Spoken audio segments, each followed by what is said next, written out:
begin this evening of your time with a little bit of a difference in our interaction. You may entitle this evening, say, Turning on the Light. In this way, we will, upon commencement, upon the resumption of this interaction after your break this evening of your time, we will commence with a particular technique and a particular exercise that will require that each and every one of you remain in the seat you have chosen for this evening, rather than standing as you are standing now. Therefore, we will simply begin this evening of your time with the idea of sharing, as the technique and the exercise that we will take you through after your break time will be specifically and extremely intense in a very specialized way, and will require that each and every one of you are in as relaxed and comfortable a state as you can be. This technique will take each and every one of you through the understanding of how to directly allow negative imagery within you to be transformed into positive effects instantaneously through a very specific visualization. We will discuss this more after your break, and at this moment we will commence with the idea of sharing. And to you. I just want to share with you my thanks for all the sharing that you've done with us and all the reflections that you've allowed us to connect with from you. We extend our appreciation to you as well for allowing us to reflect to each and every one of you the idea of your own self-empowerment and the idea of your own centered life. Thank you. I think that many of us, and I know for myself, have come to the point in our lives where our lives are truly becoming dreams. Okay. We are living our dreams. Okay. And I'd like to share something that happened to me recently, and probably a lot of other people here. By all means. A dream that we shared together that was a dream and also reality. And that was an evening when I found myself in a large auditorium, and I looked around and there were thousands and thousands of people there. There wasn't an empty seat in the entire place, and we had all come specifically to that place, to that location, from wherever we lived, from wherever we were, to experience the gift of channeling by two gentlemen on the stage, Jack Purcell and Kevin Ryerson. Hey. And to me, looking around that auditorium, it was magic, because I realized that we indeed are beginning to live our dreams, to live in fourth density, and the amount of energy and agreement and delight in that connection was marvelous. It is the lever that will move your entire planet, the entire universe. Yes, I know, and it's so exciting to me. Another thing that's been exciting me tremendously recently, as you know, is the idea of more and more connections with the water humans, the dolphins and whales that's going on around the planet. And this may or may not be the correct timing to ask for another communication with the dolphins calling themselves the Dreamers. Could you say something about that? After the exercise, after your break. Wonderful. Thank you very much. Well, thank you. Sharing. Bashar, this seems to be a night of thank you. In the 4 months that I've been coming to hear you, my life is changing so rapidly. Last Friday I got fired. All right. Very rapid change indeed. Yes, and I've been offered 2 or 3 jobs since then at $200 or $300 more a month. So I see. It's falling into line. Yes, it always does when you trust that it always will. And your help with teaching us how to look at the positive side of it without being airy-fairy positive thinking has been largely responsible. Thank you. You're welcome. Okay, I have one question on a more personal level for myself. I've just finished reading Communion, and it had quite an impact on me that I still haven't sorted out. And my question is, I have trouble remembering my dreams. Is there some way that I can facilitate this to remember my dreams better? Some of the technique we will share with you this evening will open up many gates within you. Primary among them will also be the dream gate. Great. Okay. But again, rely upon your own imagination. Rely upon your own ability to choose consciously to remember your dreams, and allow yourself to recognize that your higher consciousness will also listen to the choices you make as a physical being. You follow me? I do. Thank you. Thank you. Sharing. Hello, Bashar. Hello. I have a question for a friend of mine. All right. She Is the friend here so you can ask the question of the friend? No, I'm going to ask a question of you. Thank you. All right. We enjoy having fun with you. Good. I enjoy it too. She's ill, All right. and she has something going on in her right ovary that she's been having trouble with off and on for about 3 years. And she has asked you about it before. She said when she very first came to hear you about 2 years ago, she asked you a question about it. You gave her a meditation to do, which she has done from time to time. But the situation continues, and it seems like her body is just kind of, I hate to say it, but starting to fall apart in a way. She's got troubles with her stomach. She's got a super high yeast count in her body. She's exhausted to the point that she can hardly work. And Has she had in this way any of what you call your typical diagnostic assistance? she has not gone to a medical doctor. Why not? I think she's afraid. All right. Then that may be the indication that that would be the thing that would allow her to face the components within herself that she needs to face. If there is fear in that way, then there is something there that needs to be faced, needs to be integrated. The idea of whether or not you participate in what you call your typical colloquial medicinal practices usually will be determined as to whether or not you simply know that that is for you or not for you.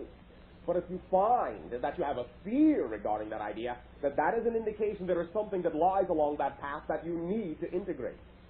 So that individual, it would be our suggestion, could at least give themselves the opportunity to discuss these ideas with those medical personnel, for that may actually be what will be of best assistance right now.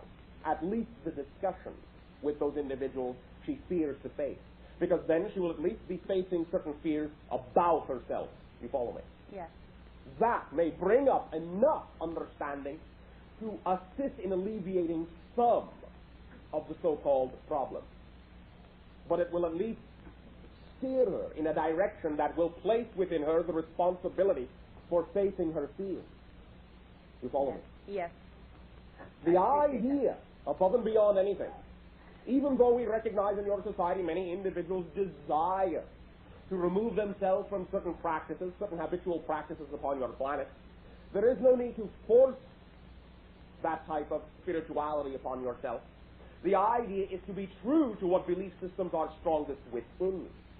That is what will allow you to integrate, to know that you no longer need certain belief systems that you say you desire to no longer need.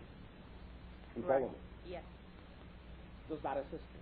Yes, it does. Thank you very much. Thank you. Bye. Shirley.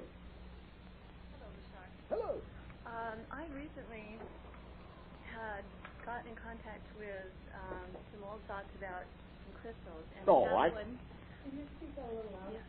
And I have one with me right now, and it appears to me to be black because when I hold it to strong light, it is so opaque I can't even get like a purple tinge to it. It's all right. I was wondering what it is and how I can use it. How does your imagination tell you to use it? To get in contact with spirits, basically. All right. Have you done so? With some, yes. And? And they're not fears anymore. Well then, Well, then, there's nothing else you can add to this? the idea of the black coloration can be symbolic of that which draws, that which is absorptive in that way. It can allow you in a meditation to go into the very center of your being and absorb and draw and extract all information that you need on any level for any reason whatsoever. You can use it as a basic fundamental symbol of an inward flowing gate, the center of your being in that sense. You follow me? Yes. You can use it that way if you wish. There are many ways you can use it.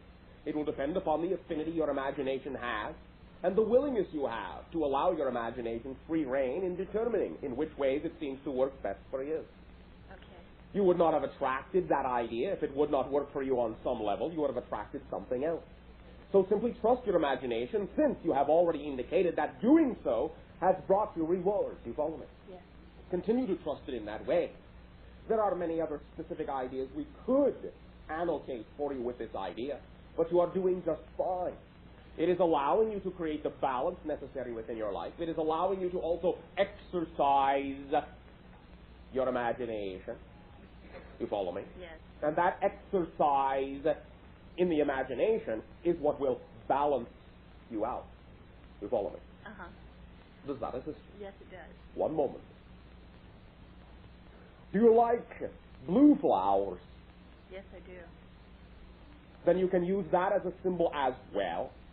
You can carry one with you as you walk into the stone, if you wish. You can walk through a field of them in your imagination, if you wish. And each and every one of them may have, well, to put it in your terminology, secrets to share with you. Listen to them. They are the waves of mentality that carry information. You follow me? Yes. Thank you. I have one more question. Just recently, I channeled an energy called Darsha, and I was wondering if there's anything you could tell me about that energy, or how I may get a stronger bond. Thank you. To some degree, it is an archetypal format. From our perspective, from our relative point of view, there seems to be a linear connection back through what you would call ancient India, at least in the Himalayan region to some extent.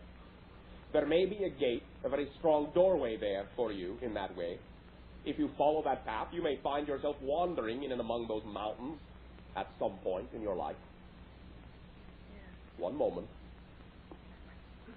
You may find some of those flowers in that area as well.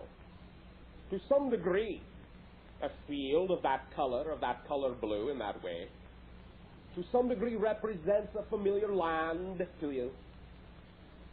Some of it is extremely ancient. You are retracing your steps in many ways and walking backwards through that doorway, going back through that absorptive doorway. You will collect yourself together at an origin point, so to speak, so you can explode in a new direction, in a new universe. The crystal, the dark crystal for you in that sense, is a doorway, a gateway in that sense. You are going back through the 0 point, and you will re-explode in a new direction in white light. You follow me? Yes. On the other side of that door. But there are many ancient streams that you are retracing at this point. Enjoy. Thank you very much. Thank you. Sharing. Hello. Hello. Would you share with us some of your knowledge about astrology, covering such topics as how it originated on our planet, how it works? I know it's a belief system, but what are the energetics involved? And could you comment about the planet Vulcan? Is it physical, non-physical, a real, or a myth? And what role will astrology play in the future of society that we are creating? It's a good thing we do not wear watches.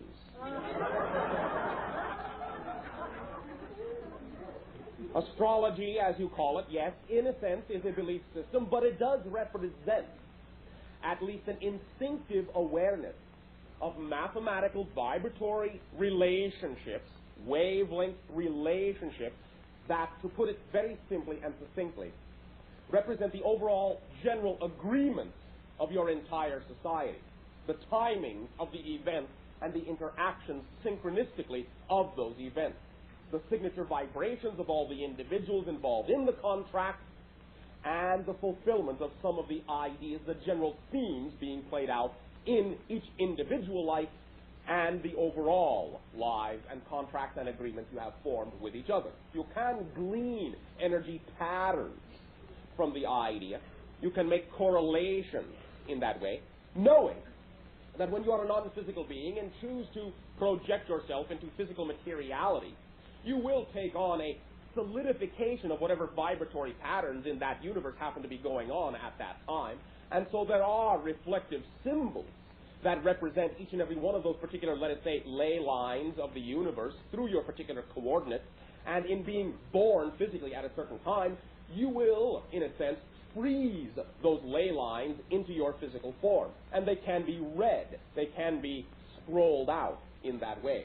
It is, to some degree, a mathematical relationship, but much of it is dependent upon the instinct and intuitiveness of the individual doing the reading, doing the calling out.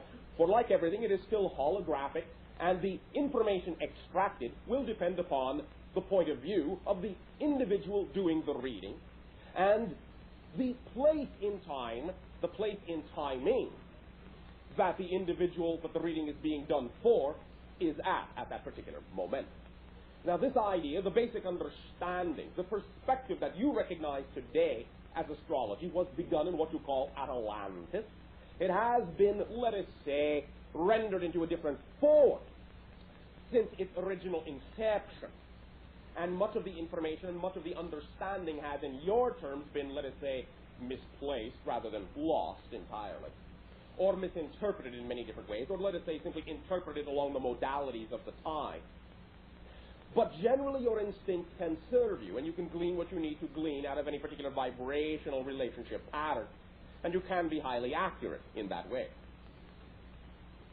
Now, the idea of Vulcan, as you say, well, we perceive that in your society there is a very small planetoid mass orbiting your sun on the inner orbit that some of your scientists have, in your terms, called Vulcan. But the idea is that your solar system does contain two planets that are not in your physical dimensional vibratory plane. Neither of them are specifically the idea you would call Vulcan, but there are two planets in that vibratory plane that you do not perceive physically. They are a part, as far as we are concerned, of your solar system. There is another physiological planet that you have not discovered yet, but it is not inward, it is farther out. You follow me? Yes. Your role, astrology. Most of these ideas will become coalesced, simplified down to their basic fundamental format of recognition, which is, again, the understanding that all things are vibration, and that your consciousness is vibration, that your physical reality is the product of certain interrelationships of vibrations within the consciousness that you are.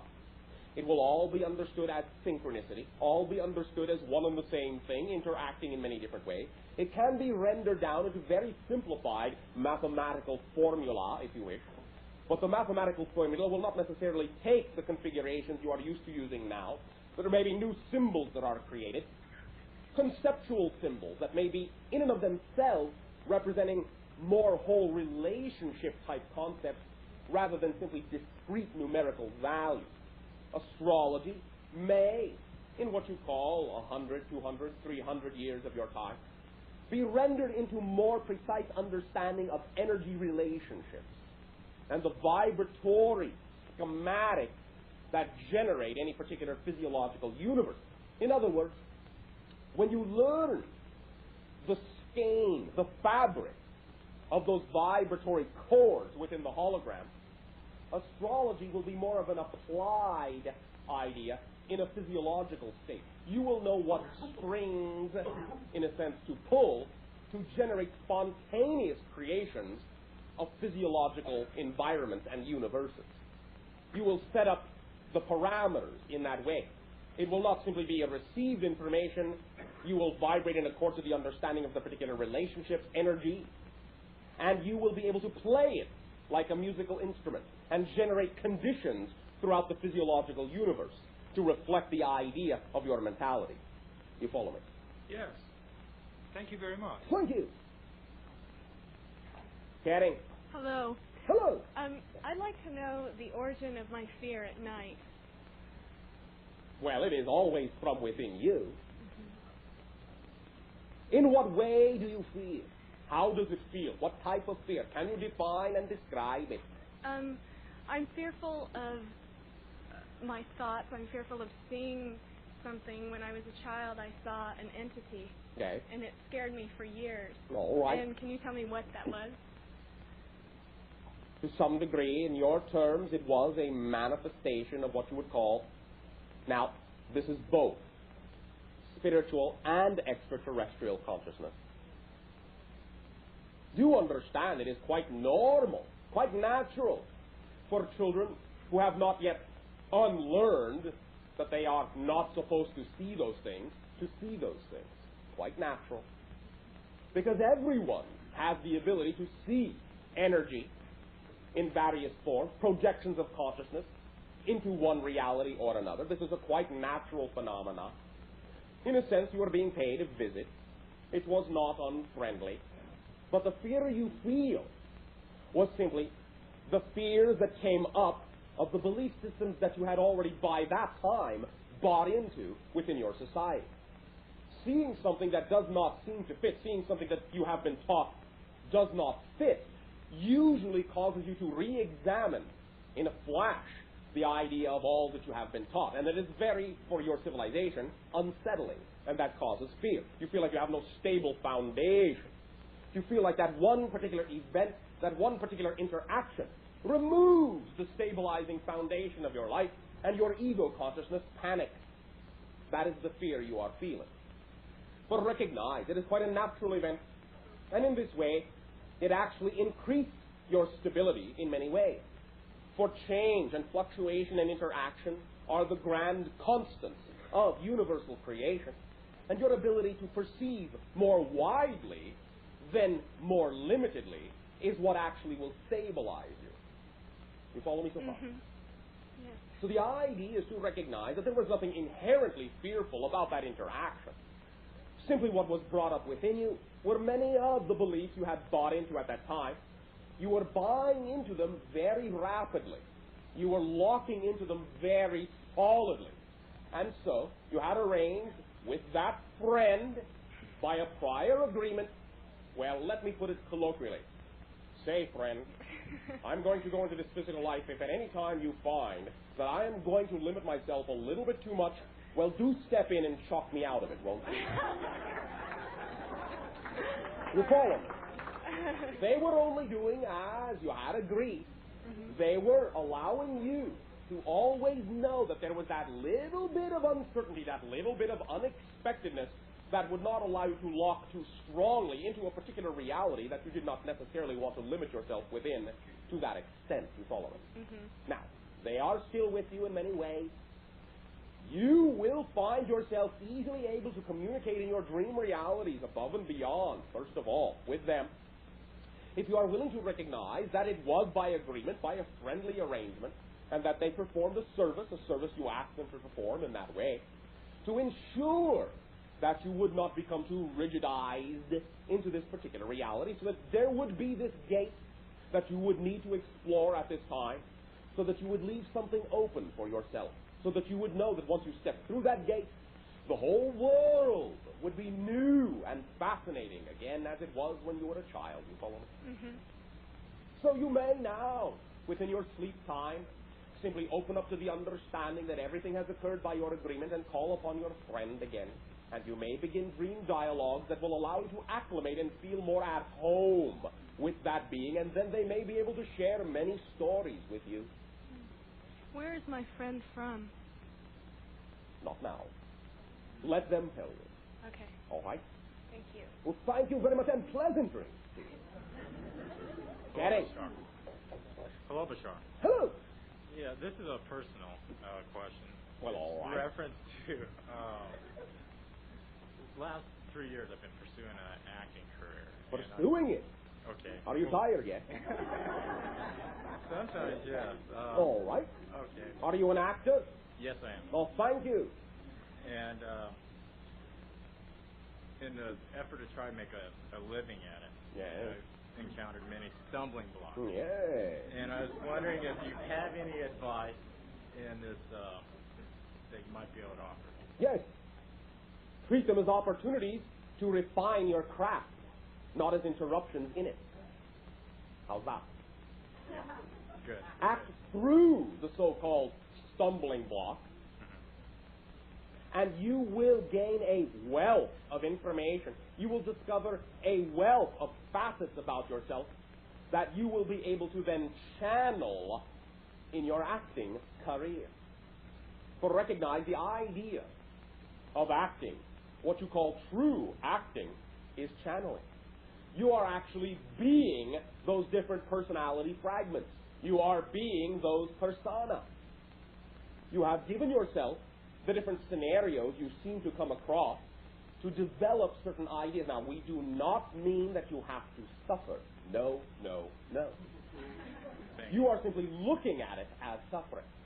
You will discover, as soon as you change your attitude and your perspective, that these same circumstances will contain a wealth of excitement and a wealth of interesting escapades. You will also find that they are there for a reason. And when you stop treating them as interruptions in your life and start treating them as a part of the path you are, you will find that they will actually lead you, more often than you think they can, into scenarios that you have been trying to get to. But because you are saying that these things have no business being in your life, you do not allow them to be the conveyors that they actually are to take you where it is you actually want to go. Because you will get where you're going more often than not by unexpected means. Not always the way you think is the way you should get there. Well, this is what it says in the book. This is the way everyone knows you have to get there. A, B, C. There it is. If I cannot get from A to B, I cannot be an actor. But there are many ways to arrange the ABCs. And when you arrange them in different ways, that's when you create language. You create different words, new meanings. Allow them to order themselves in whatever way they need to speak the language that is your language. That is what will get you there. You do not have to go by the book. You follow me? Mm-hmm. Does this assist you so far? Yes, it does. Any other aspect you need to investigate? Yeah, on expecting. Yes. Expectancy is different from expectation. That's what I was going to ask. All right. Expectancy is the knowingness of your deservability. The allowance and the willingness to feel the momentum and the desire and the excitement within you. And you know, this is what I am all about. I am an actor. This is what moves me. This is what I desire to do.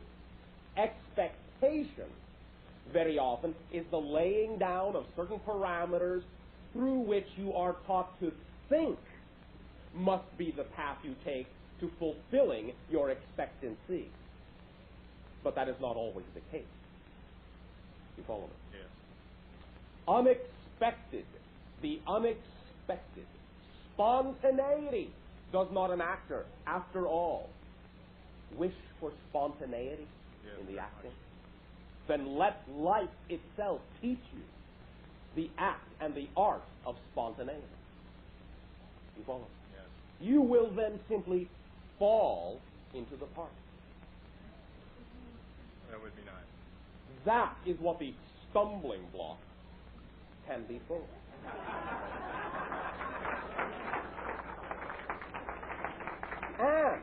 And listen to yourself. That would be nice.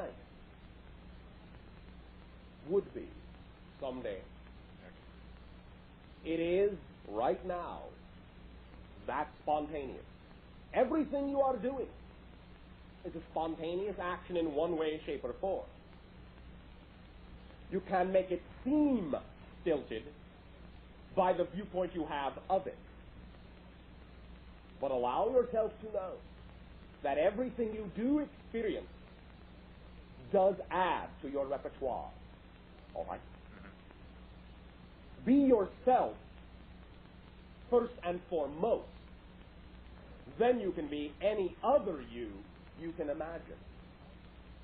When you are willing to have that degree of spontaneity about yourselves, others will recognize that and will desire you to express your craft for their work.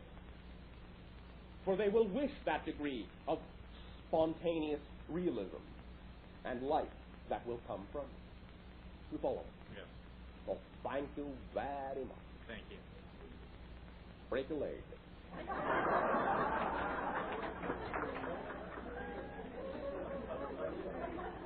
Sharing. Evening. And to you, good day. Two areas of dialogue. Number one. Number one, there is a man holdings have anything to do with the idea. And do you feel or see any, do I have any practical working relationship? A, we do not perceive that area as what you would call in the immediate future beachfront property.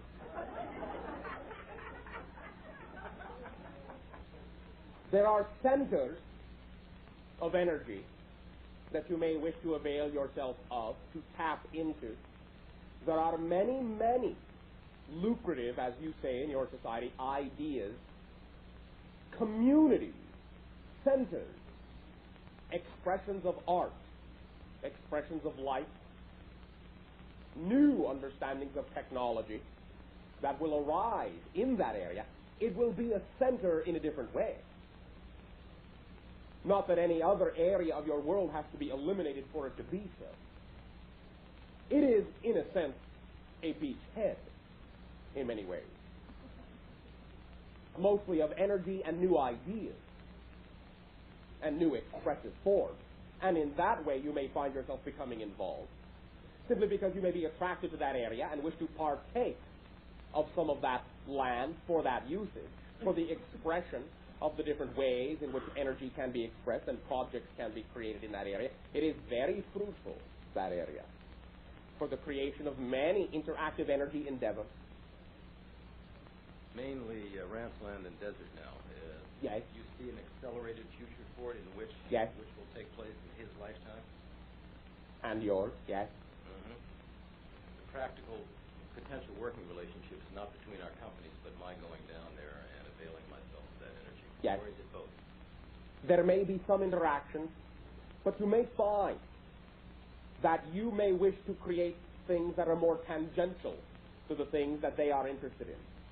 You may have some common interests that will allow you each to do what you need to do, and you may trade along certain lines. The interaction, as we perceive it now, will mostly come from you simply occupying a similar area and using the energy in your own way. It will simply be noticed by those that use the energy in other ways. You follow me? Yeah, I do. It was described to me briefly in a psychic session that he was, in another lifetime, a father. To some degree, yes, in a sense, has been a mentor and a grandfather as well. The second question is, in watching the show that's on this week, America Wonders, would like very much to hear your feelings about it. Also, it occurred to me as I was watching, since I'm thinking about something else that may happen in this country, which is basically some form of accelerated economic depression, that in fact the writer-director was, in a metaphorical way, really writing about that as well. To some degree, but again, the idea does not have to be a depression. What you are simply recognizing is that your economic structure is shifting, is changing. And yes, in your terms, the old one may need to break down. But that breakdown does not in any way, shape, or form mean it must be in a depletive manner. It can be replaced. It can be regrown in a different way. It can be transformed. You follow me? Yeah, I do. I don't see depression as a pejorative word. I didn't mean it that way. All right. But there will be, do you feel, a major shifting in the economy? Oh, yes. Values in America reflect that in a certain unconscious and conscious way. The values of your entire earth reflect it. Because you are now becoming global, and so you need a global economy, in a sense. Although it will not be economics as you have known it. And that may be one of the answers to the global economy. Yes. Begin by basing your economics on each other, not on a symbol. You understand? Yes. Yes. About 50% of that. If you could move through that and talk about the global level as well. You, yourself, are what sap your services. That is all there is to it. Direct interaction between individuals with the removal of the limitations you call borders will facilitate an interactive global. It is simply the reapportionment of the resources that you have and the reshifting of your priorities. For there is no lack upon your world at all. There is no overpopulation upon your world at all.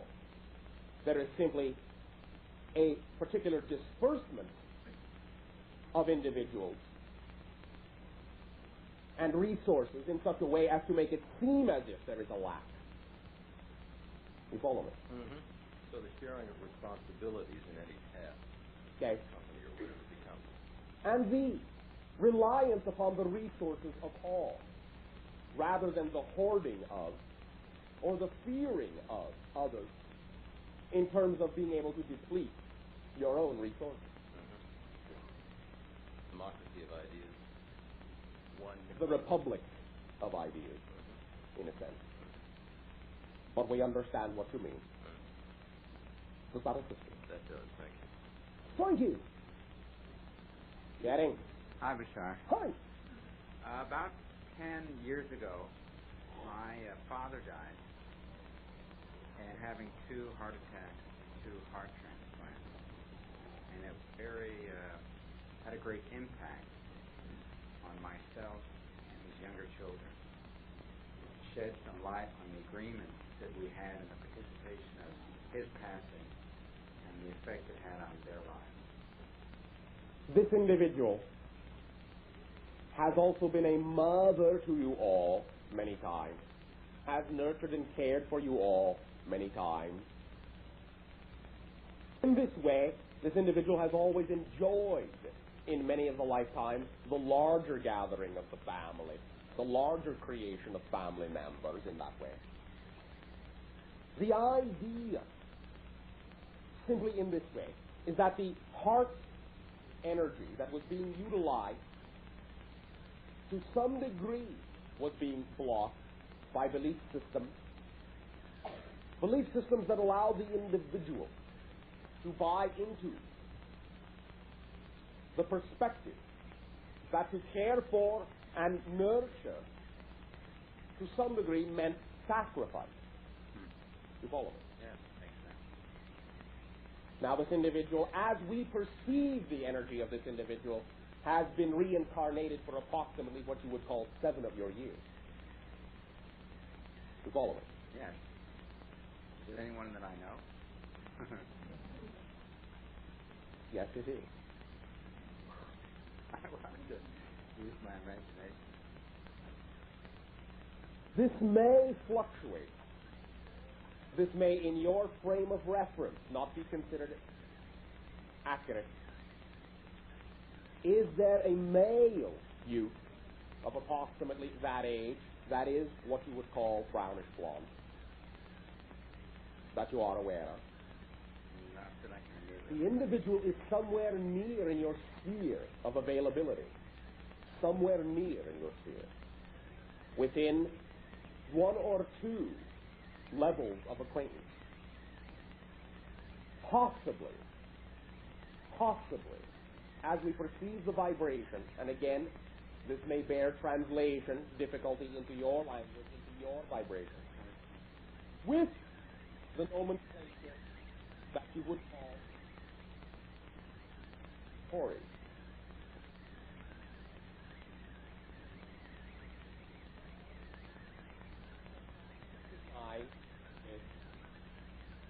The child may appear to you. The child will carry some of that energy. This is at this point difficult to perceive clearly.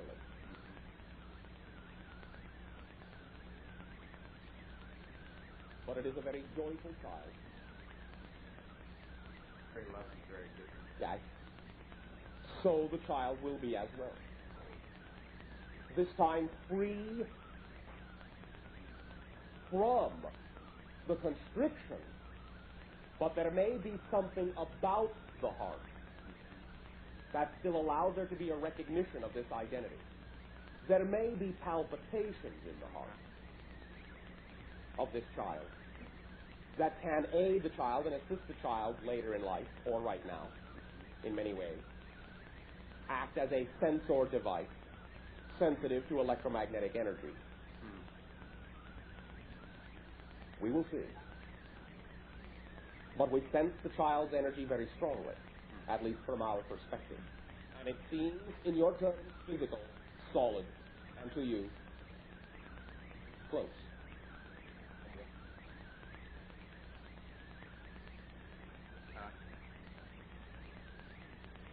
Ed.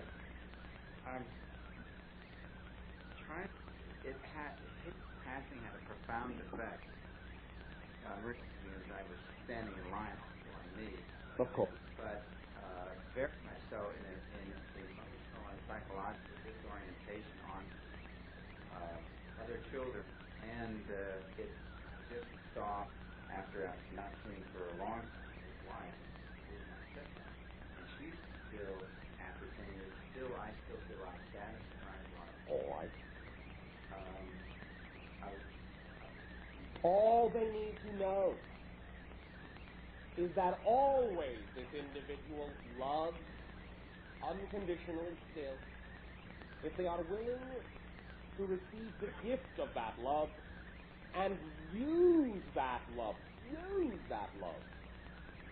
to know that life is for living, for enjoying. If they are willing to express the joy of that individual through themselves, then they will be allowing that energy to exist still in their lives, and they will be expressing his energy in the way that the gift was meant to be received. Sadness in that way, while it may serve other purposes for them, is not the expression of the gift of his love directly.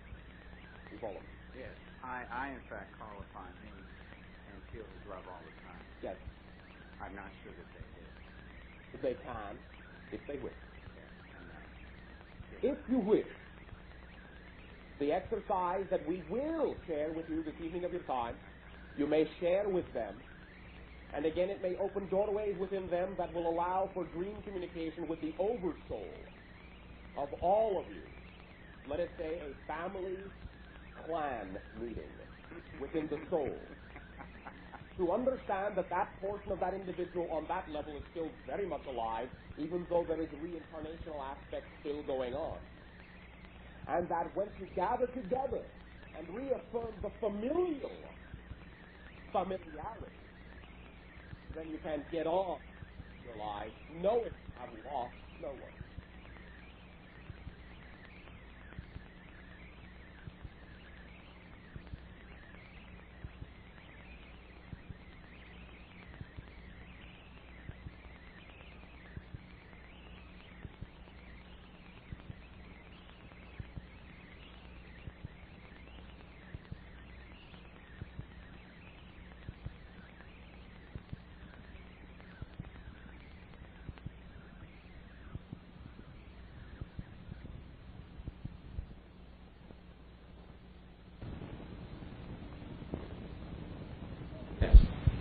Thank you very much. Thank you. Chatting. Good evening, Bashar. One moment. It might also be Richard or Ricky. Yes.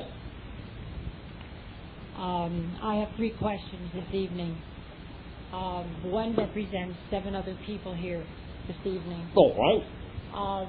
Last night at 5:30, I lost my mother and our dear beloved grandmother. And they would all like to know where she is and who she's with, if possible. There are what you would call right now beings that are presenting themselves in what you would call angelic form to soften the transformation. You follow me? Yes. Always an individual in making the crossing, as you say, is always in loving hands, always. Always. They are nurtured, they are assisted along, bit by bit, until they can awaken from what might have been the shock of the crossing. A shock that is only created because of the belief systems that you may wish to take with you. Bit by bit, they will drop those belief systems like you would take off a heavy cloak, and another cloak, and another, and another, until you yourself are all the garment you need, until you are shining light. They are on that road right now. They are peeling away the outer petals of the flowers to arrive at the kernel, at the seed, to where they will discover that they are made of shining light. They are being shown shining light by these beings that are assisting them. There are aspects within those beings that they will recognize as old friends. And to some degree they are old friends. There are aspects they will recognize from other lives, not knowing at first that they recognize them from other lives, simply that they recognize them, and that they are familiar. And oh my goodness, there you are, where have you been? All this time. They will be eased into the understanding. They will be eased into the understanding that they can love you still, and that any love you feel for them will be felt. And it will assist them in accelerating to understand their own creatorhood. So send them love, and you will be playing your part from this end, even as those beings are playing their part from that end, to assist them to awaken to the new state of life in which they now exist. Again, no one is lost. Everyone is exactly where they need to be. There is no real separation. And again, in your dream reality,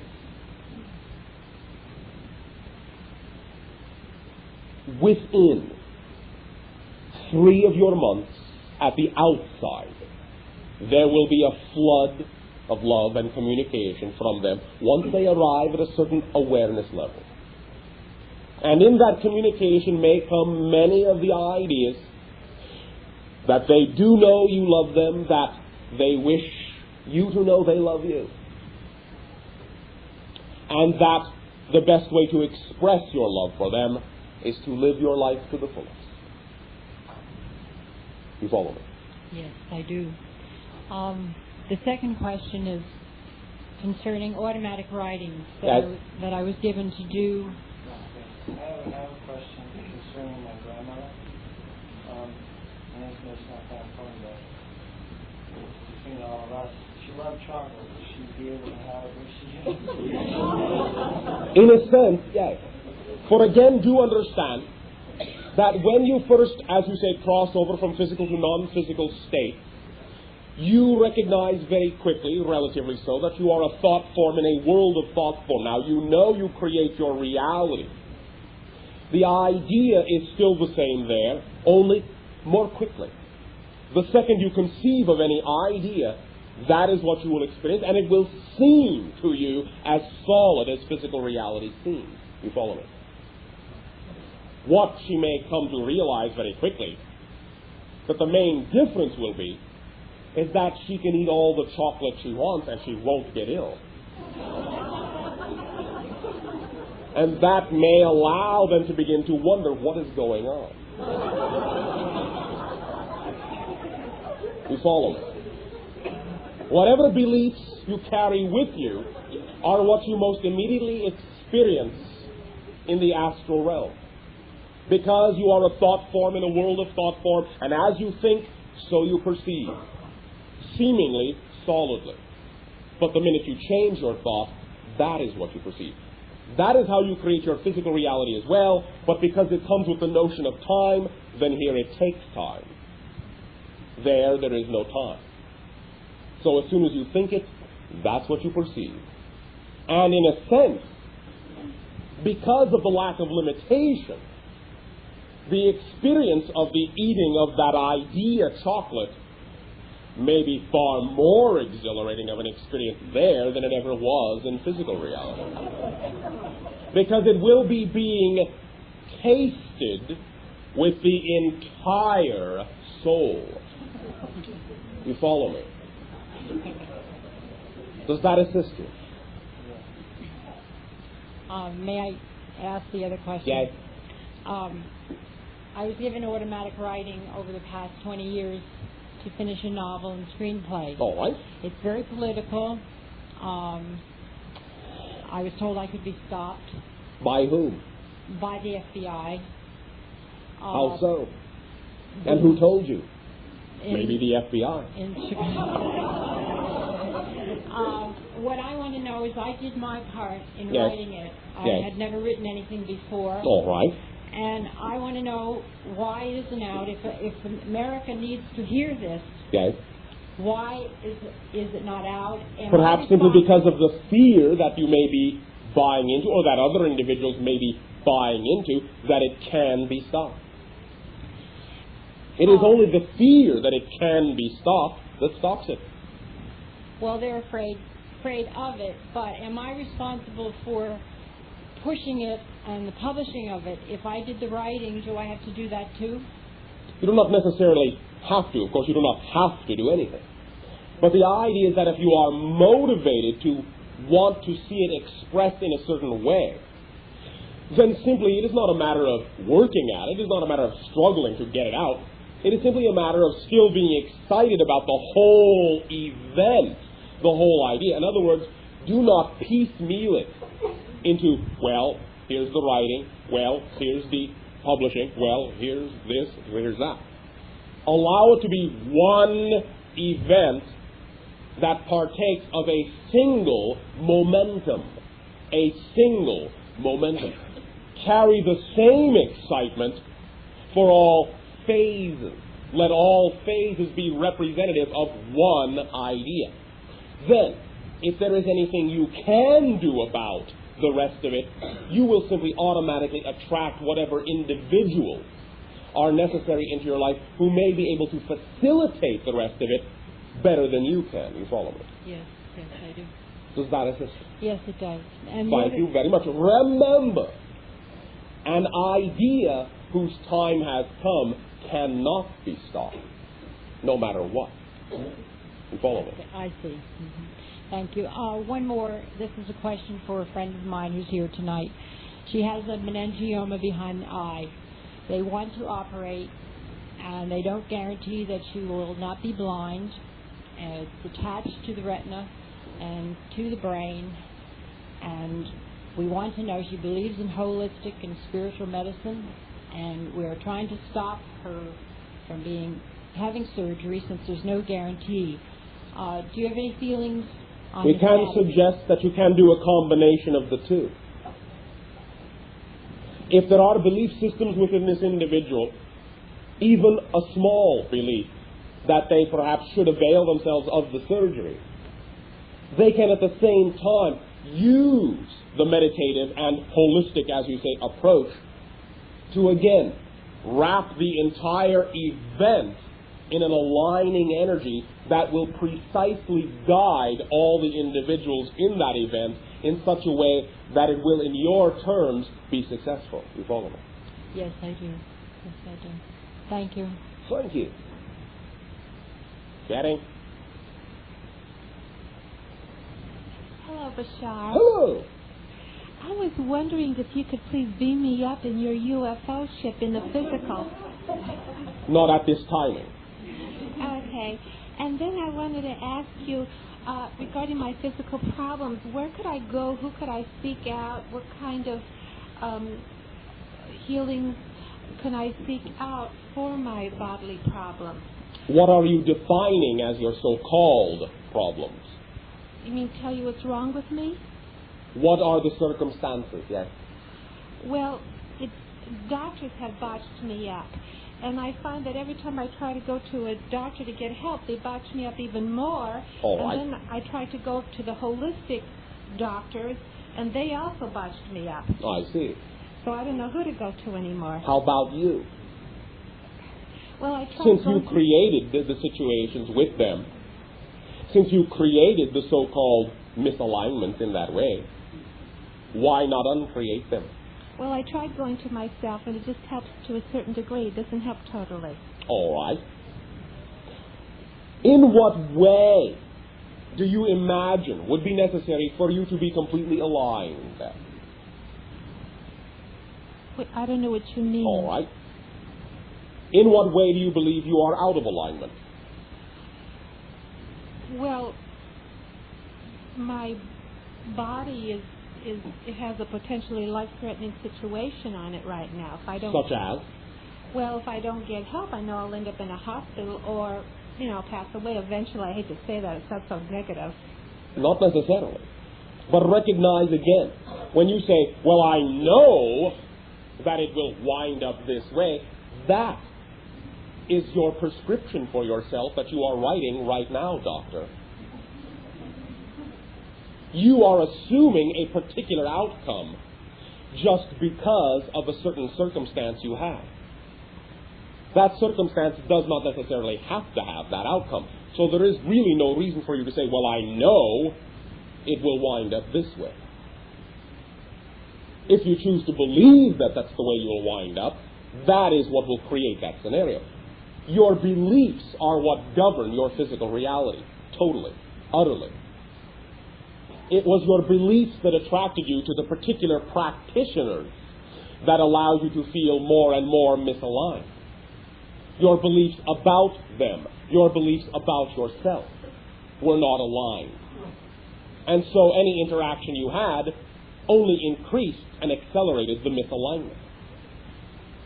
When you allow yourself to begin to align your beliefs about yourself, with yourself, and your beliefs about physical reality with yourself, then you will know you can at any time write the prescription that will allow you to function as that which can center yourself, since you are that which imbalanced yourself to begin with. Now, define the idea you assume is a life-threatening scenario. Well, I have what's called a degenerative disease where it's destroying my body and causing me to rapidly age. Does it have a name? Well, I was diagnosed by an MD and a dentist with this particular thing, and I see the handwriting on the wall. What wall, what handwriting, and whose is it? Well, it was, well, for instance, even my own dreams gave me warnings of this. Yes. But again, understand, your dreams in that way, your higher self is simply speaking to you about the state of mind you are in, and it simply told you that if your state of mind does not change, this is the physical result. You follow me? Uh-huh. That is what warnings are all about. Warnings are not sentences that are passed upon you.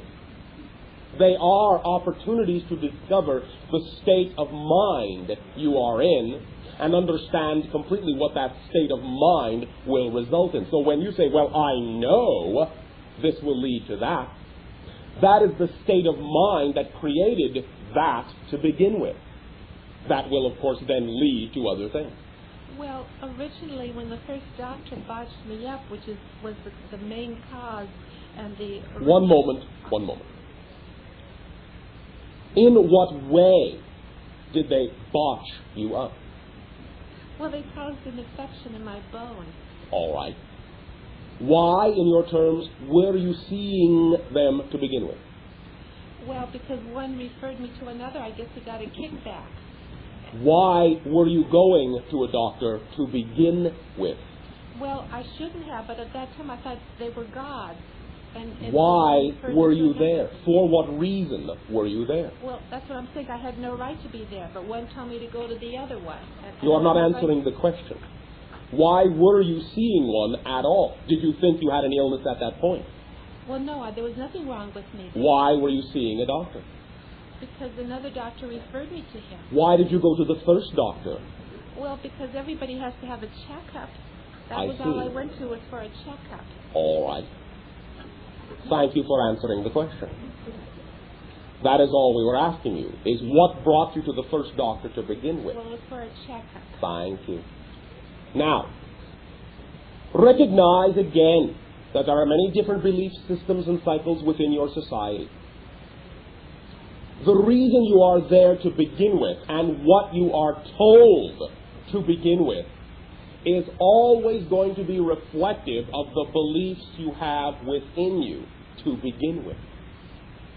So you, leading yourself from doctor to doctor and continuing on a cycle of what you call degradation, is indicative of the way your mental processes were working before you even went to the first doctor for the checkup. What were you taught about the idea of needing a checkup? Well, I don't know what I was taught. How did you feel when you went in for that first checkup? Before you went in? Well, I remember how I felt, and I guess that was the cause of it. I remember how I felt emotionally. Yes. How did you feel? I was grieving. I was in great sorrow and grieving, in fact, and that kind of thing. Why? Well, it was such a trivial little thing. That's why as I look back, I don't even know why I was so sad. It was such a trivial thing as I look back, but then at the time it was a big thing to me. What was it? Well, a boyfriend was mean to me. All right. All right. But understand, when you are in those types of states emotionally, you create symptoms in your body that the doctors may have thought indicated something else. Also, understand that the treatment that the doctors had upon you, the effect that their treatment had upon you, is a continuation of what you were attracting into your life emotionally at that time. Allowing people in that way to enact out upon you their lack of integrity. You were surmising that you were under someone's care emotionally, and they hurt you, or you allowed yourself to be hurt. You chose to believe in being hurt by that individual. You created the appropriate emotional state to go along with it. And you continued that idea going from supposedly authority figure to authority figure who continually reinforced the original state you created with your boyfriend. I see what you're saying. So you have continued the momentum only as a reaction to reaction to reaction to reaction. But let me ask you this. All right. Well, I don't mean to prolong it, but this oral surgeon who caused the infection in my bone, I feel that he was getting back at me from another lifetime, getting revenge back at me from another lifetime. What about whether that? or not that is the case, the point of the matter is nothing can happen to you that does not belong or fit in what you will allow in your belief system. Whether that individual was someone partaking in revenge or not has nothing at all to do with the fact that you created for yourself a state of vibratory awareness that would allow you to attract an individual who may or may not do that to you. You are responsible for this, regardless of their part in it.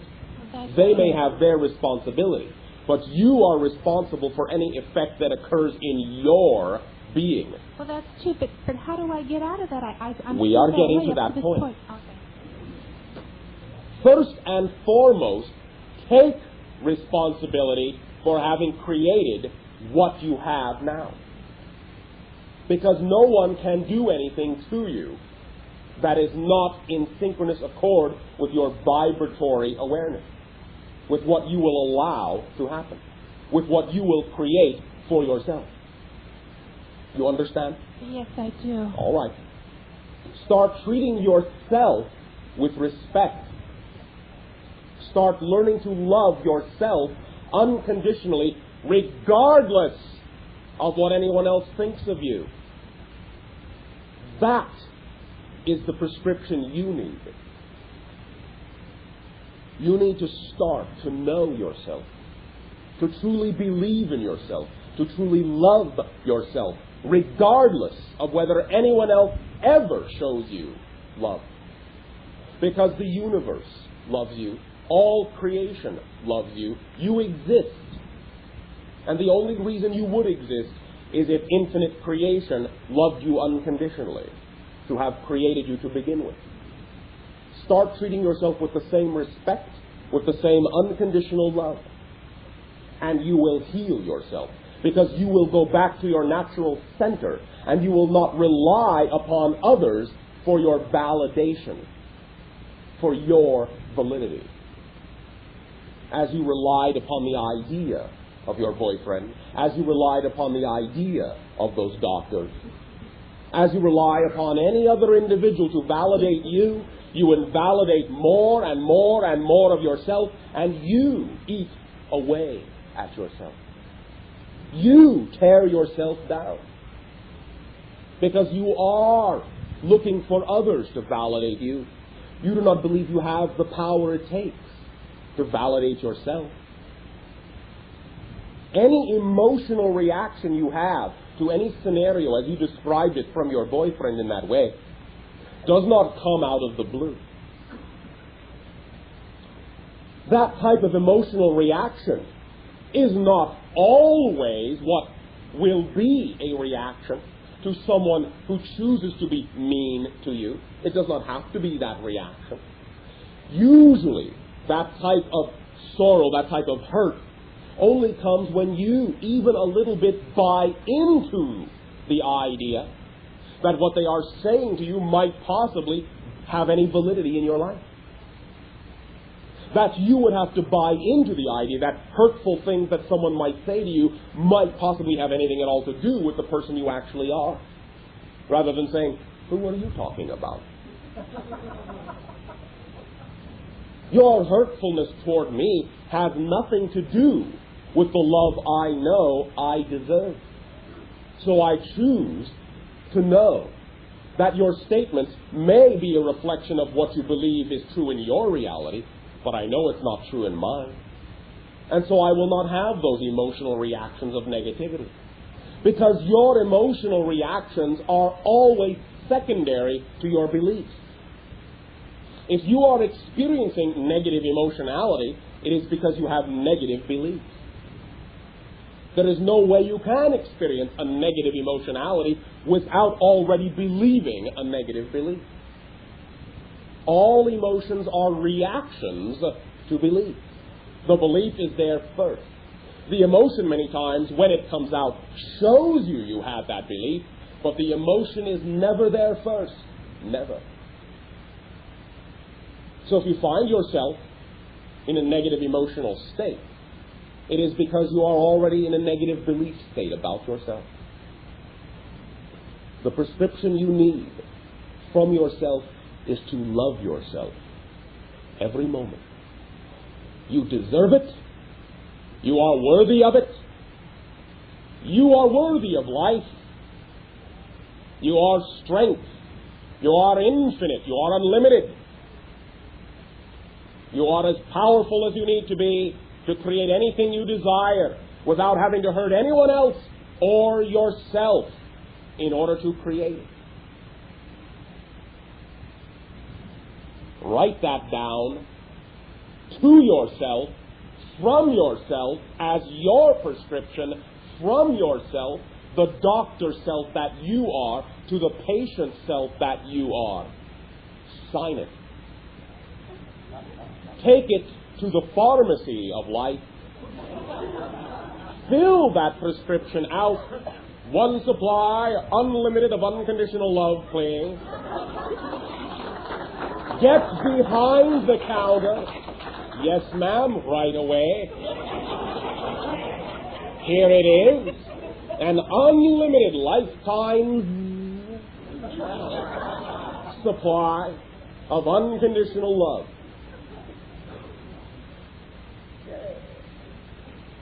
All right? You can completely regenerate yourself. And if you love yourself and are willing to believe you deserve that love, then you will allow, not make, not force, not push, allow yourself back into your natural state of health. Because the only way you have dis-ease is by holding yourself out of balance because of what you believe about yourself. When you allow yourself back to your natural state, you are in harmony, you are aligned, you are in love with life, with creation, with yourself. And no matter what anyone else says, if it does not fit within your prescription for understanding who you are and what is true for you, do not swallow that pill. For only when you swallow the judgments of others do you then need an antidote. You follow me?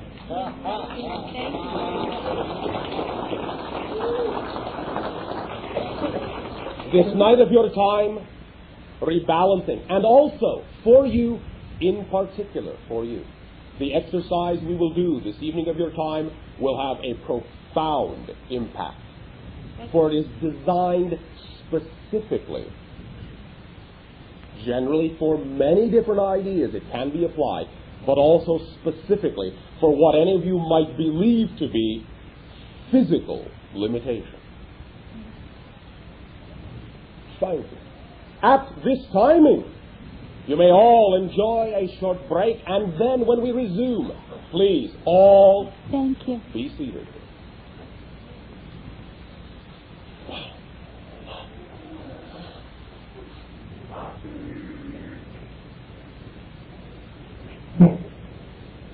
All right, now first, are you all having a good time? Well, you're really going to have a good time now. We are going to co-create something for you to sink your teeth into. Literally. Now, before we begin this meditation, allow us to preface the idea with this. What we are about to describe, that you will be visualizing or meditating upon, will contain many of what you might call graphic and sometimes, in your terms, violent situations. This is not to shock you in the negative sense. This is not to upset you in that sense. There are very distinct reasons for the particular imagery we will evoke from you. This will go towards the understanding of taking this imagery, letting this imagery represent any negative imagery you may have, and learning how to turn it around. Allow it to work for you in a positive way. But first, we must begin with some of that negative imagery. But it will be, though graphic, quite primal and imaginative, so that you can allow yourself without fear to become, as we say, caught up in the image. Allow it to be, for a moment, more thrilling than truly fearful. It will not be prolonged. If you find any facet of it in your terms repugnant, recognize simply that it is for the purposes of allowing yourself to know how to transform this idea from negative energy into positive energy, how to turn on the light. within you. There are specific reasons for the particular imagery. Again, as we have said, all of this will play a very specific part in the portions of your consciousness that this will key into and unlock. Let yourself flow with it at whatever level and at whatever rate you are most comfortable. And if you find yourself at any given moment having certain reactions or thoughts regarding the imagery we will describe and define, at least allow yourself for the time of the meditation to not stop yourself from proceeding, to not analyze, to not blame yourself for locking on to a certain idea in a certain way, for having a certain reaction. Do not spend the energy in more negative self-incrimination. Simply go with the flow, and you will see how one will lead to another. It will be relatively brief, and with this technique,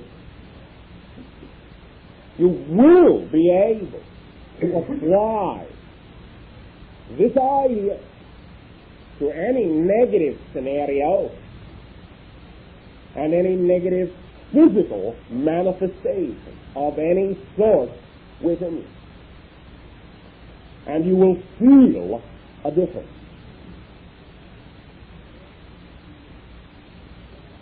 You will feel the lightness of breath and the coolness of breath that will allow you to know that there were ideas that you had chosen to hold on to and that you have now released and transformed. And so, let us begin. 3 deep breaths, relax, close your eyes.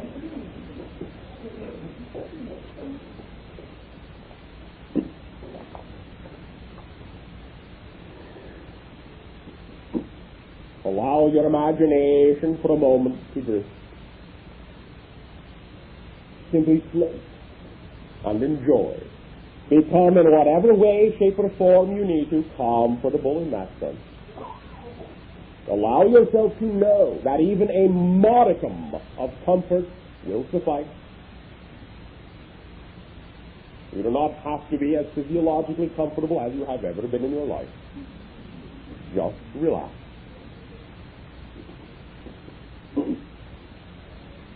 Now, it can be a specific idea going on in your life right now. And for the purpose of this exercise, it can be just a general idea. Either will work. Either will allow this to be ingrained within you to the point where you will be able to use it when and where a specific circumstance may arise. So do not think, well, I do not have a specific circumstance, therefore this may not work for me. Go with the flow. It will key into what it needs to key into. Imagine, therefore, now, any particular, specific or general idea of negativity that has occurred, is occurring, or that you fear will occur, or focus on the idea of fear itself as the negative circumstance, if you have no other specific idea in mind. This will work very powerfully for the idea of fear itself, transforming it. Allow yourself now in your imagination to embody that negative idea in some animalistic form. We would suggest, so this is up to you, any form that you feel exhibits a natural aggression in your terms. Any form that you typically identify or can identify with a negative expression, if you wish. We can supply some suggestions. It can be the idea you call of the darker color. For now, use the notion of black. It will do as a symbol. You can express it in terms of what you might call a panther, something you feel in your terms, the power that can be used dangerously. It can be a dragon, it can be a dog, it can be a cat, it can be a rat. It can be anything that you feel has the sharp teeth necessary to aggravate, disturb, and deceive you, to gnaw, to nag, to upset, and to pull the life's blood from you, to drain you, to inflict and infect. Embody this idea into some animal form. See it now, just see it. It is not going anywhere, neither towards you nor away, but just see it in as vicious and negative a form as you can imagine. Just observe it. Just observe it. And see in its actions all of the things of the past that you have felt were negative, all the ideas, all the fears, all the beliefs, all the circumstances that you may have bought into as negative ideas. Anything that is physical, any disease, any imbalance, anything that may in your life be going on now or have gone on in the past, anything you fear may come up in your future, embody that now into this being, into this beast, as he says, and just observe.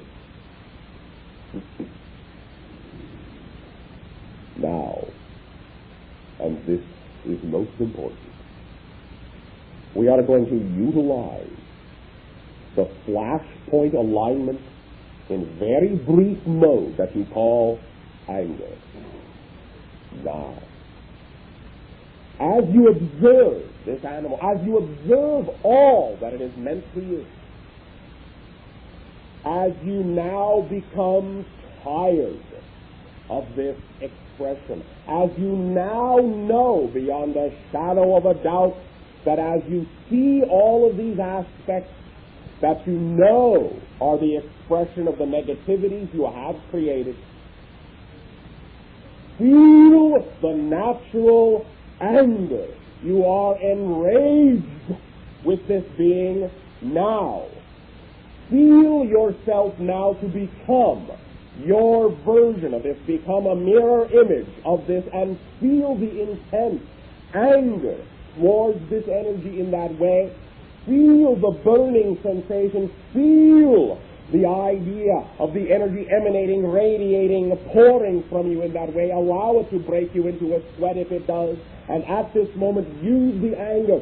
Become a version of this animal, but 3, 10, 100, 1,000 times larger, 1,000 times more keen, more precise, more vicious at this moment, and use right now the teeth that are yours and bite the head of that animal off. Spit it out. Wash the blood. The red, deep, hot blood pour from the animal. See it pour. And see it carry all of the internal doubts and nagging fears out, while remaining the same size. Allow the image you are now, the dark reflection, to shatter like a shell and drop away from you, revealing the same animal but in a golden metallic configuration, burning with bright white light, blinding white light.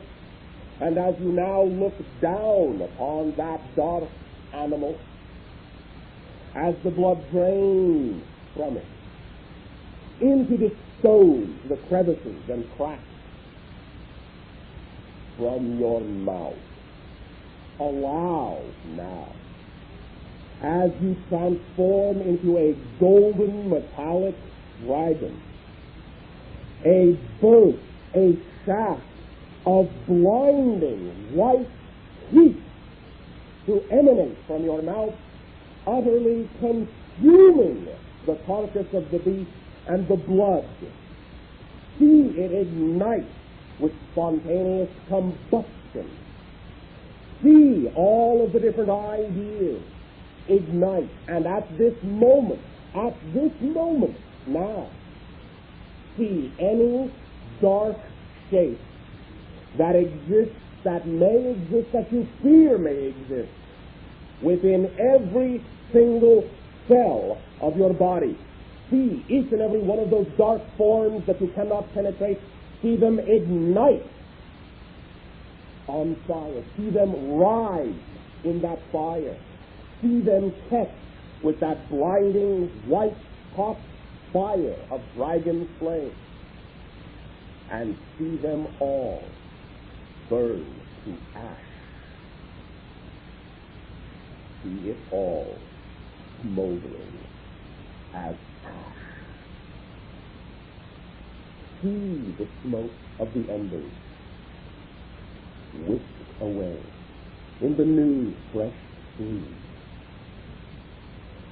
See the ash crumble and see it dissolve into what was once the blood, now turning into crystalline, sparkling streams of water, flowing over stones, allowing green growth to arise from the stones, creating a green and verdant valley, water rushing down, streams of mountain pure, clear, cool water.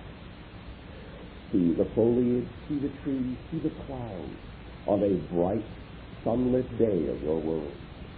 Feel the breeze washing through as the last particle of the ash washes into the stream, down the mountain, across the valley floor far below, creating green in its wake and flowing out to sea, to sink to the bottom of the ocean and lay there as sediment,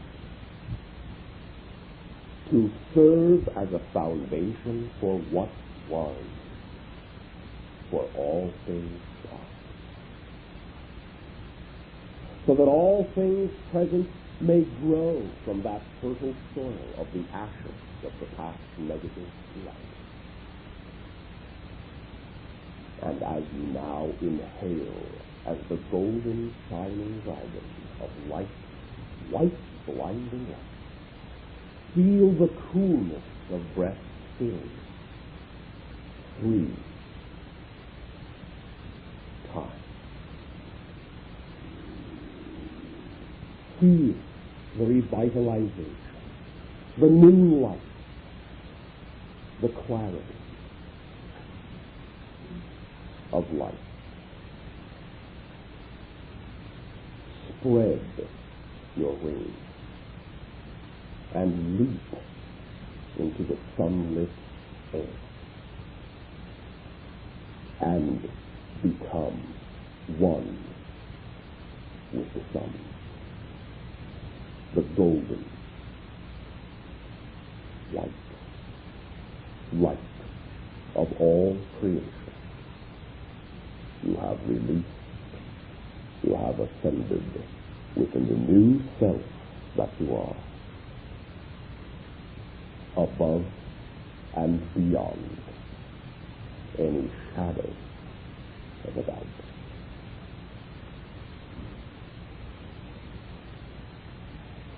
Free breath, and slowly allow yourself to return.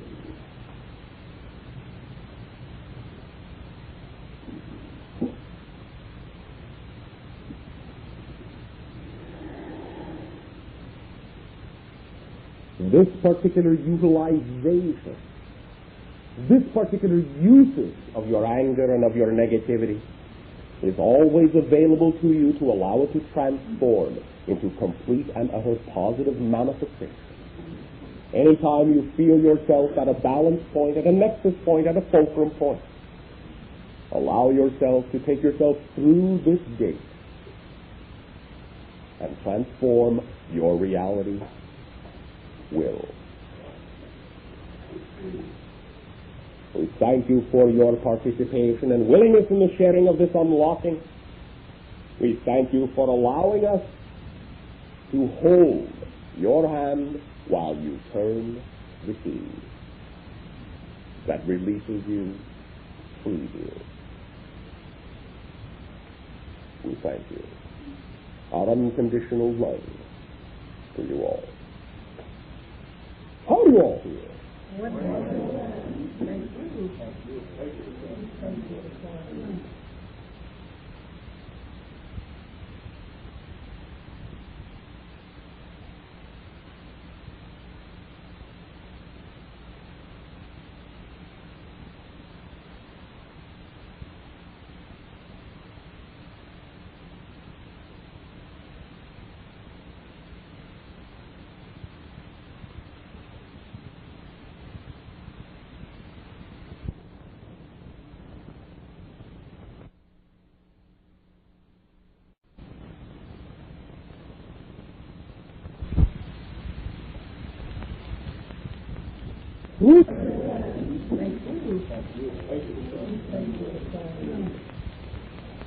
Shadow! Hey! I love when you say that. I'll say it again. Hurry! I have a question All for right. a friend, also a friend and family. It's a woman that I live with, and she's asked me to ask a question to her before, and tomorrow's her birthday, so I thought this would be a good time. All right. Happy birthday. Her name is Mary. Happy birthday, Mary. She she had two daughters, and she lost one of them last year in November. Her name was Angel. She was 17. And the daughter that she has still, she has 5 altogether, but the smallest one lives with me and her. The other, this is a very strongly Pleiadian family. her family? Okay. Okay. The daughter that is in question, her name is Kathy, and she's 16. And since she was 14, she's on what a lot of teenagers do when they get to 14, I guess. It's kind of just like dropped out. And she really, I've tried to tell her that she's going to have to take responsibility for her life and start from right where she is and take one step at a time. But have you told her what responsibility means? Rather than allowing her to continue to assume that responsibility needs to be continued to be defined in the way that her world has always defined it, as a burden, as a blame. Well, I just tell her that she has to decide what she wants to do, what she will make her happy. And yes, but are you saying it in a way that makes it sound like a burden? I don't think so. Are you allowing her to know that the expression of her responsibility is what will free her?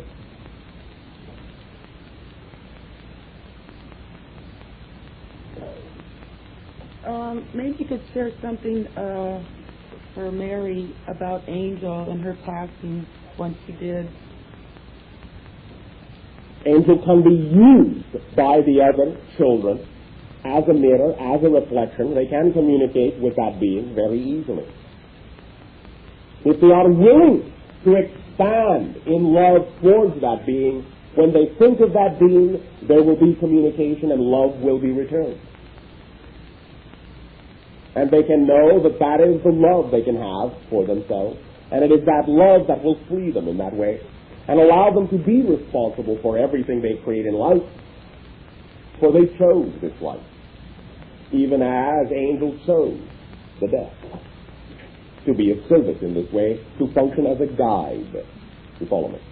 Yeah, her sister, Kathy, that I'm talking about, it seems to me that it would have been like a shock for her to, maybe put her life together, but it seems like it's not going that way at all. It may seem that way now, but that is basically a reaction, once again, to simply many belief systems that have taught the individual how to react to certain circumstances, rather than allowing the individual to react naturally to certain circumstances. Again, the idea all stems from having been taught certain methodologies of action rather than allowing the individual the sense of natural responsibility, which means freedom, rather than getting them to think that they have to struggle and work through something in order to have the freedom they desire. Well, she seems like since she was 14 that she has chosen to do what she's wanted, and it's only gotten her into trouble. She did have all the freedom she wanted. She chose, and she got it all, and now I don't think she's happy. I know she's not. But it's just like she has been free, and she knows that she doesn't have to do anything anybody wants her to do, and that's, I think, part of the reason why she... Is she willing to do the things that she truly wants to do? I don't know, unless that's this party, and it seems like she's doing that good. Allow us to form a suggestion.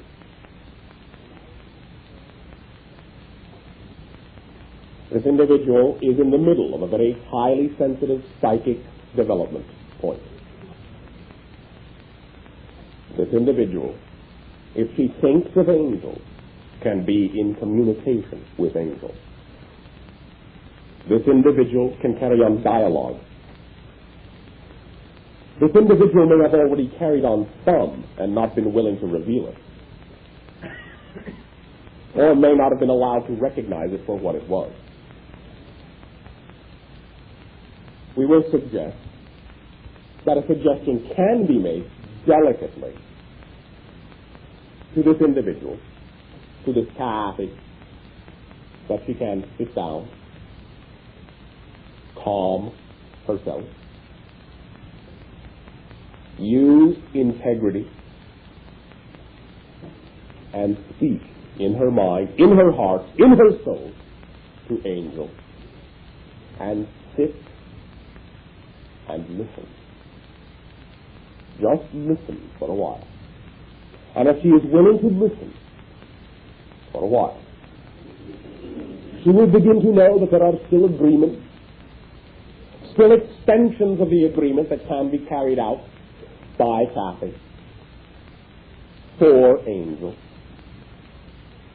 And that Kathy can take upon herself the position of responsibility that will allow her also to feel fulfilled in many ways she does not feel fulfilled now, if you follow me.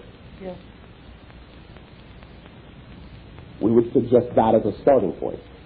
The degree of willingness this individual has to involve herself in this particular type of interaction may determine what she will or will not be able to do from this point forward in many different areas.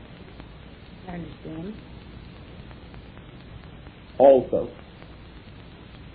to do this in an area that is a natural setting might be of assistance, particularly one that may be near or above the ocean.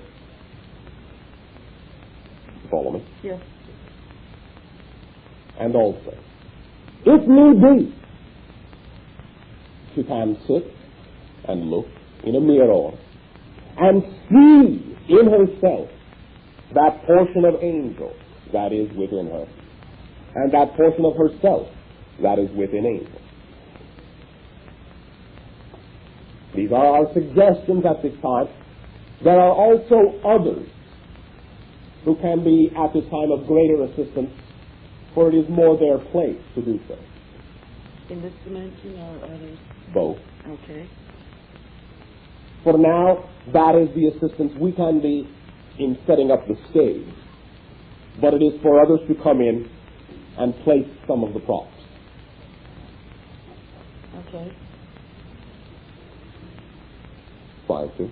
I'd like to ask a question for myself in the vein of a word or phrase from my guide. In the vein? Oh, well, and in that direction. It seems like a new little an idea to explore. Well, go right ahead and explore it. Did what I suggested for Kathy appeal to you at all? Not particularly in regards to angel. What about the mirror?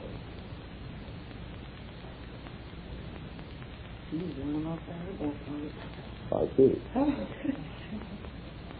What happens when you sit and look in a mirror? I wonder who that is. A wonder, all right. Then our suggestion is for you to sit, look in that mirror, and ask. and then listen, you will get an answer. And that will allow you to know you are in touch with your guide. Just listen. After you ask, just listen. All right? Thank you. Thank you. Let us know, if you will, what happened. Thank you. Sharon. Hello, Bashar. Hello. I have about 3 questions. Number 1. Yes. They relate. The first one is about a personal relationship that I've just released with a young man. And I want to know if this relationship has an agreement to continue in any way. All relationships continue, even if they do not continue physically. Mm-hmm. Now, there may be many things that this individual needs to learn about their own independence in a way, and also perhaps you. Let us say, to some degree, some lessening of mothering may be in order. You follow me? Mm-hmm. Are you sure? Oh, yeah. All right. You have literally been mother and child a few times. You follow me? Yeah. All right.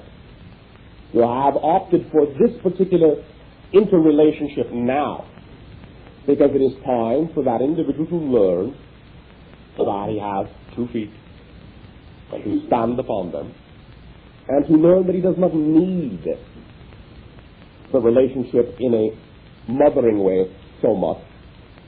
Needs to learn more of the idea and understanding of equality between the male and the female. You follow me? Mm-hmm. Are you sure? Oh, yeah. All right. Then allow yourself to know that, quote unquote, backing off a little bit is in many ways actually moving closer together to enact the agreement you have had. You follow me? Mm-hmm. Are you sure? Oh, yes. All right. Let this assist you for now. You are in step with the agreement you have made. You see it going on? You see there In a sense, not that that does not mean it cannot include other individuals. And our perception is that it may very swiftly attract another individual, because there may be some aspects about the idea of an interaction between you and another individual that that other individual needs to see. Is that other individual in my life now? No comment. Okay. Simply allow yourself to recognize that this individual also needs to recognize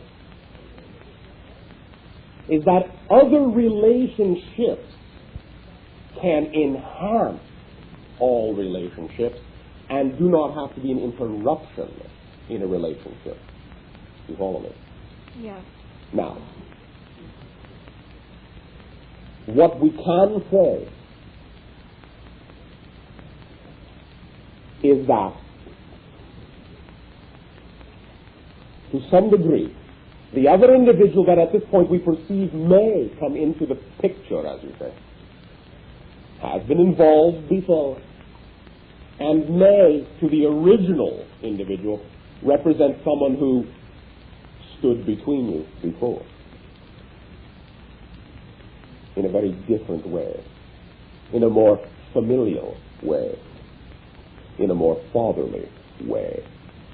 And there may be resentment, but that is what this individual needs to work through. You follow me? Yes. All right.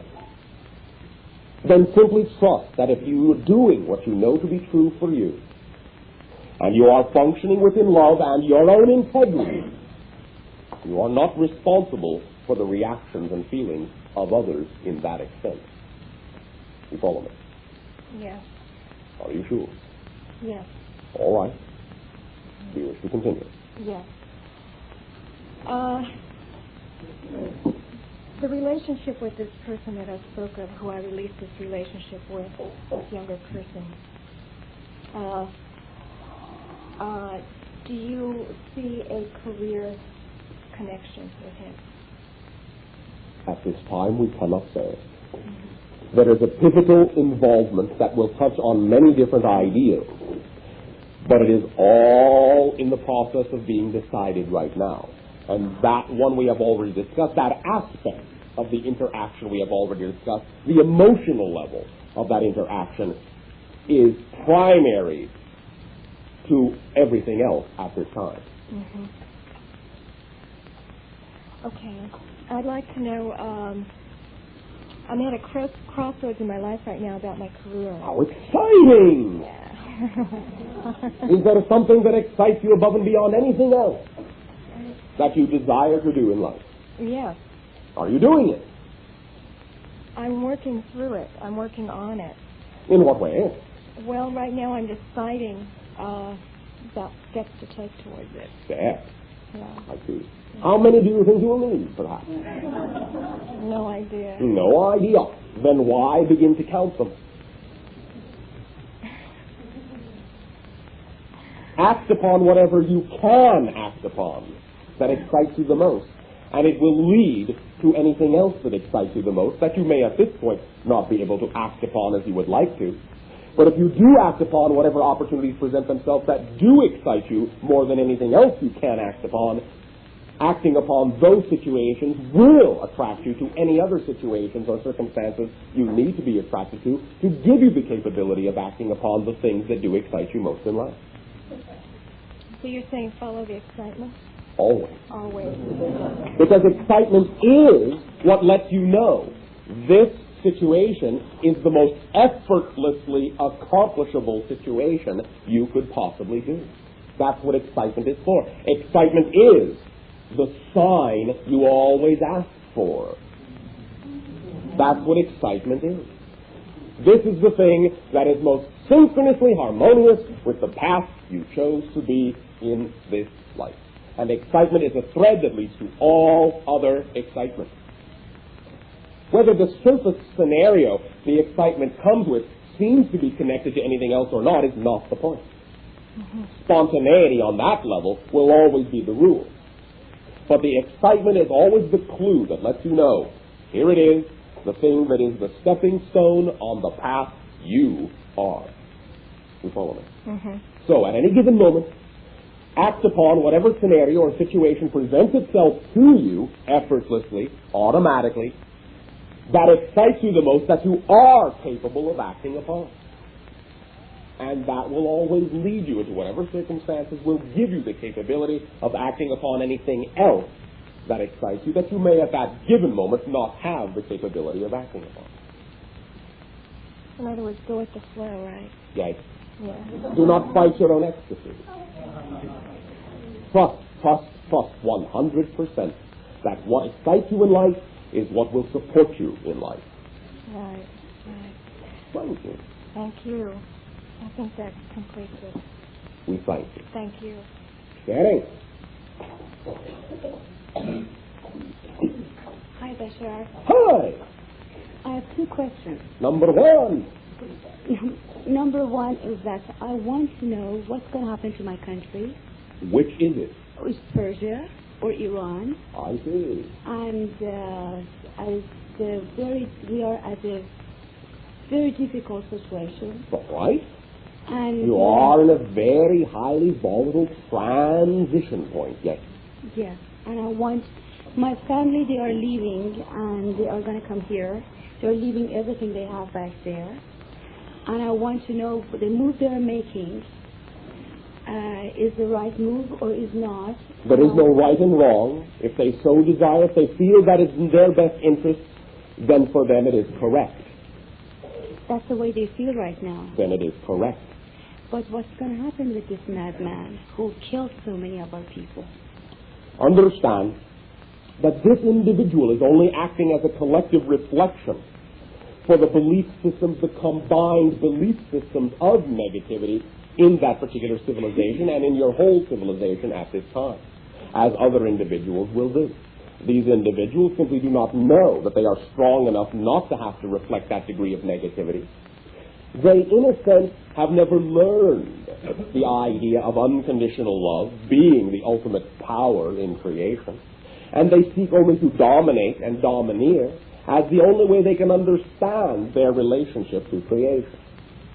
So at this time, that whole area, the energy of that area, through many lifetimes, has built up this volatility, this understanding, this particular point of view, and allowed certain individuals to embody all the fears, all the negativity, all the disconnections from creation that culture has felt. Every culture at this time upon your planet is going through their own transformation in their own way. And there will be, for now, in each culture, those individuals who have been brought up to believe they are weak. And in that way, those weak individuals will take upon themselves what they perceive to be the idea of power and strength, which is to dominate and harm other individuals. But that is a sign of powerlessness. These individuals are only, in a sense, thrashing in their own self-created nightmare. And they are taking as many individuals with them as they can, because they feel themselves to be dying inside. You follow me? Yes. Now, your culture is going to go through many rapid changes within the next decade. You will find also that by what you call your year 1997, there will be an utter, complete transformation of that entire area upon your planet.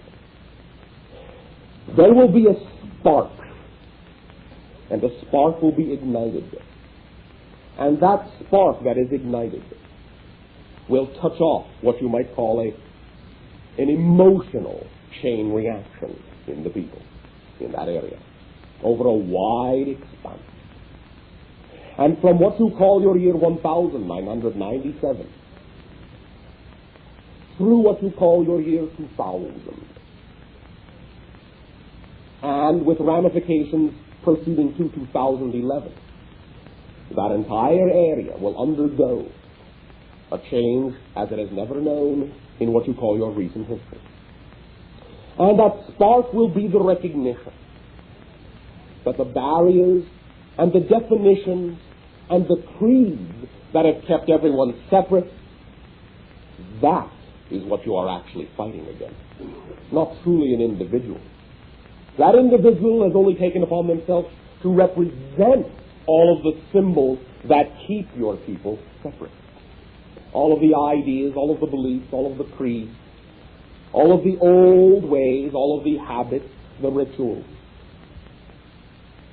all of the old idea of the inequality of the races, of the castes, the levels, society. And that spark will unite and bind that entire area.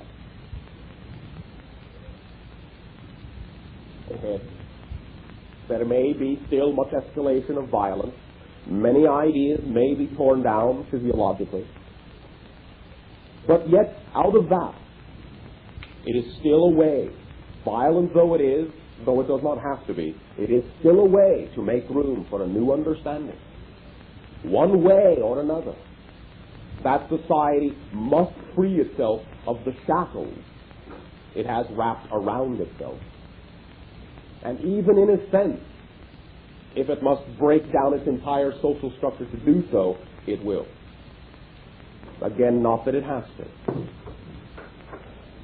But out of that deep, deep suffering, out of that will come a momentous transformation in that area, in that land. This transformation that you're talking about, we are not talking about becoming a communist country. No. We are talking about your entire planet beginning to recognize that all borders are confining, that all labels and all ideologies are simply different points of view, and that there are many things in every culture that each culture can blend and assimilate and benefit from. It will not be any label you now possess upon your planet. It will simply be the unification of your planet as a planet. You follow me? Yes, I do. Now, my number 2 question. Yes. I have lost my father about 1.5 years ago, and I was not able to say goodbye to him. He was in Iran and I was here. I wasn't allowed to go back. So I'm missing tremendously. And Do you mean that in your terms he has physically died? Or do you mean you simply have in your terms physically lost track of his whereabouts? I think I lost the track of where he's about, and I would like to know how is he doing. And I just... Name? His name is...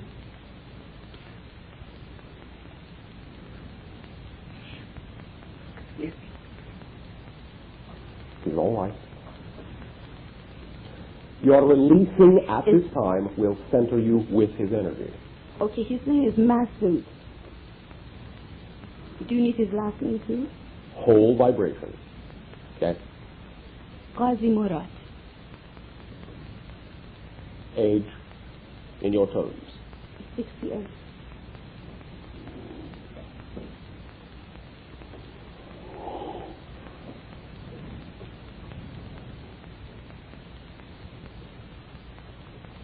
Our perception at this time is that he is drinking tea. In a sense, he is well, though he is, in your terms, plagued by pressure, plagued by doubt, plagued by worry. Why? Mostly because of some of the things you have talked about, mostly because of the idea that he is beginning to sense deep within his heart that there are connections between you, no matter how far apart you are physically, and that in a sense what he wishes most deeply is that anyone that he loves understands that and gets that message, which has now just been done. There will be, for this person, in his dreams, a visitation and an assurance that all is well, that there are no limits to space and time where the heart is concerned, and that you are just as together as you have ever been. The tea will warm him, perhaps unknowingly, on many more levels than just his physical body. For it will now be sweetened with your love. How can I get my mother to be convinced of that? Because she cries every day. All right. How can I get her to be convinced of that? Tell her to drink the same tea. And in her meditations, in the drinking of that tea, she can learn that she can begin to see him where he is, when he is there, and that together they are communicating in their dreams all the time. Call to each other. Let them call to each other, not out of the sorrow which separates you, but out of the joy, the knowingness, and the love that they share. The love will provide an open channel of communication. They will know. They will hear. And they can be drawn in some ways together. Not necessarily always. Not necessarily physically for now. But in some ways they can know. One moment.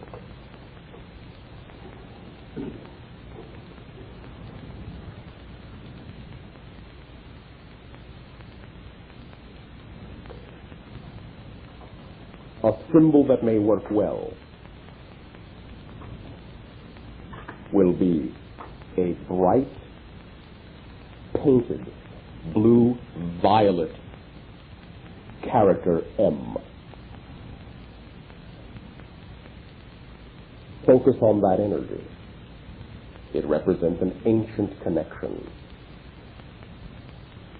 and it can act as a beacon, drawing all of the energies back together. A blue-violet M.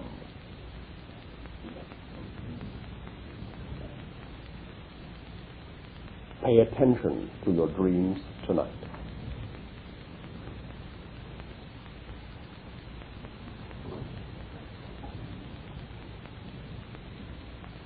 Tell your mother to learn to know when she is dreaming,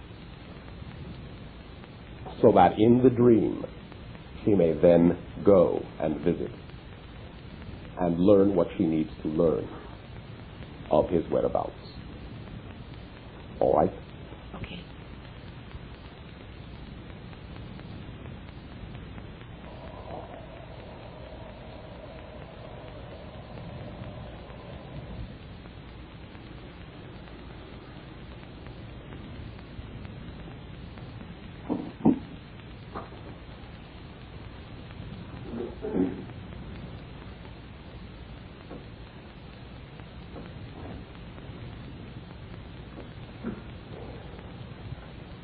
In a way,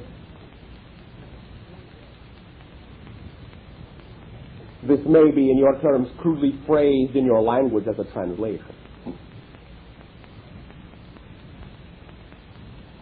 But what can provide some energy and some light, whether you may or may not understand it colloquially, is to know the following phrase.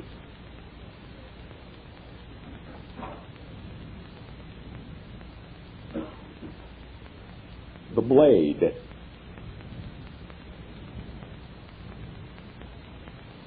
of Sargon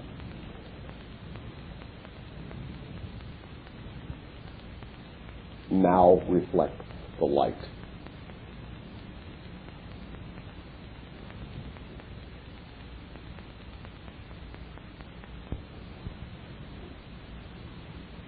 We thank you. Thank you. Pleasant dreams. Thank you. Powerful dreams. Ancient dreams. Hello, Bashar. Hello! This time I'd like to ask a question. It's kind of twofold. I'd like to know the origins of the Hermetic Order of the Golden Dawn, and personally for me, how the use and charging of talismans would work.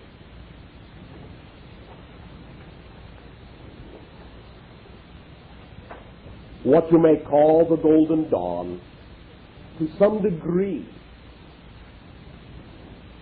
had some of its origination in Atlantean time. Though the energy itself, or the way it is expressed upon your planet, is representative of energy that also comes from off of your world in many ways. But the origins upon your world, in that sense, at least can be represented to some degree in Atlantean time. There have been different versions of this represented down through the ages as well. Bits and pieces and remnants surviving, to be rebuilt again and again and again at various ages and epochs in your history. Any of which may seem to be the origin, but which is not. Talismanic vibration is simply an equation, in a sense. It is a signature vibration for a certain idea, a certain perspective, a certain thought. You can invoke these vibrations in any way, shape, or form from you, with color, with sound, with light, with what you call inscriptions, which are, in a sense, equational formulas. They are, let us say, miniature energy gates, miniature vortices, each of which can be tailor-made to a specific type of frequency or energy, for a specific purpose, for a specific focus. they can, in a sense, to some degree be considered as looking glasses into different realms, into different worlds, different levels of your world, through which you can allow information to flow by focusing upon that particular vibratory awareness, by creating them in whatever fashion your imagination says represents that vibratory awareness. All of them are magical because you are magical in that sense. You follow me? Yes. Does that assist you? Yes, very much. Thank you very much. And thank you very much for that meditation. It made me feel really good. Thank you for creating that feeling within yourself. All right, thank you. Sharing. Hello, Bashar. Hello. Hi. I'm asking about a health problem. One moment. Notice how lenient I am being with all of you tonight.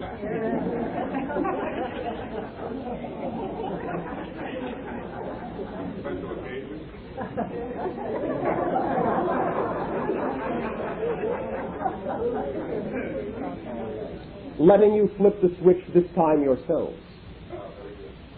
Turning on the lights, as it were. Please proceed. Yes, a health problem. All right. I've had a long-standing problem, and it's turned into a pain problem that's gone into my muscles. And I was wondering if you could see any treatment, specific treatment, or how to break the cycle. In your terms, yes, along the lines of what you call your typical approach, have you already had diagnosis? It's very vague. All right. There's no real concrete. I think it was started from a virus that seemed to go into the muscles. How is your diet? Lousy. You may require some amino and protein complexes to sheathe your nerves. Some of them may, in a sense, be under pressure and have been stripped.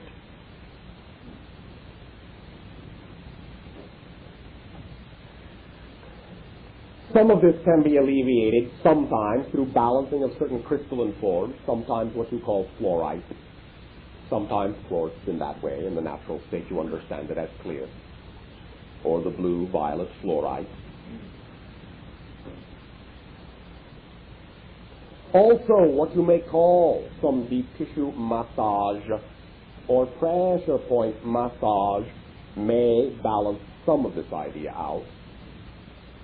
Some healing energy from the hands of a healer may be of assistance in balancing out as well, but that also may make you very disoriented and dizzy unless you allow yourself also to balance the idea of your diet first.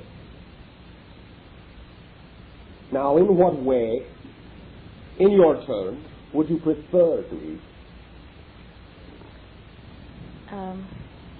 I like sugar. Why? It seems to taste good, and it seems to, the foods that are attached to it are kind of pretty. Pretty. All right. Recognize many individuals, and again, we are not saying this right or wrong, but simply we are reflecting the idea you are exhibiting in this way. Recognize many individuals will partake of more increase in the idea of the substance you call sugar, because they do feel themselves in many ways to be accelerating. And since they do not know what to do with it or what it is, many times they will mimic that idea with physiological acceleration as well. You follow me? Yes. Now, can you imagine how you would prefer to feel physically? Put it another way, can you remember what it's like to feel healthy? No, that's the problem. All right. I can't. It's been a long time, and I can't get back into that. All right, if you say so. Do you want to get back into that feeling? Yes. Are you sure? Yes, I just feel like I don't know how. All right. But you say you cannot remember what it felt like. Right, it's hard for me to... All right. Then how do you know that you want to get back into that feeling?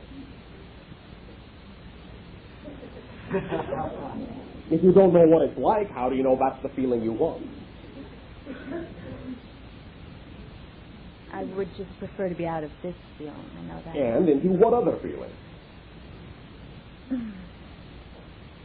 You see, many times, the idea in and of itself is simply a lack of willingness to believe that you can create the scenario you prefer in terms of a model for yourself. Now, let's work it another way. You may be thinking you have to create that model in a specific format, and you may be able to create it in another format, in a representative format. Let's put it this way. If, and I'll use your word, if for now, if you were, as you understand the term, healthy, what would you be able to do physically that you cannot do now? Back to my work. Back to your work? Yeah. What work? I've acted. Acted, all right. Is that something that you prefer to do? Yes. I feel like I was given an ability to do it. A gift. All right. So you enjoy it? It feels right. All right. Very good. Very good. Do you know how to act now? Yes. Can you act healthy? That's been the hardest challenge. Why? It's believing in it. Oh. And I don't know how to change the belief. I see. What is the belief that you have? That I'm not. All right. Or that I can't. All right. You know you have that belief then? Yes. Will you state the belief in a sentence? That I won't be able to get well. All right. Will you state it another way? I am sick. I am sick. Do you believe that? I'm real confused about it. All right. That is all right for now. Take it a step at a time, as you say. Keep it simple. Do you believe right now that you are ill? Yes. All right. Then say it. I believe I am ill. I believe that I am ill. Thank you. That was easy. Now, the next line of dialogue you are crying out for here, auditioning for. Now, all right, I have just read you the line in the script. I believe I am ill. Now, will you do me a favor? You are auditioning for this part. Now, would you please read that line again with feeling? I believe that I am ill. I don't believe you. Now. You said that you believe you have natural ability for acting. Now, let me hear some conviction in this line. I believe that I am ill. Well... Come on, put some feeling into it. If you're going to believe in something, you better believe in that thing. Otherwise, why have that belief if you're not going to get behind it? I feel like I've been behind it for a really long time, and I've been behind the suffering of it. One moment, let me call in the writer. There needs to be a dialogue change. I see this is out of character now. That is not the definition of the belief that needs to be in this script. One moment, please. I believe I am tired of being ill. I believe I am tired of being ill. Will you say that with some feeling, please? I believe that I am tired of being ill. All right. Felt a little more life in there. Let's just put a period here after the word tired. I believe that I am tired. I believe that I am tired. Oh, that sounded pretty natural. One more time. I believe that I am tired. Oh, very good. You get the part. You get to play a person who believes that he is tired. Now, this person, let's do a little character building here. Is it fair to say that this person is tired Because she has been ill? Or are there some other reasons as well?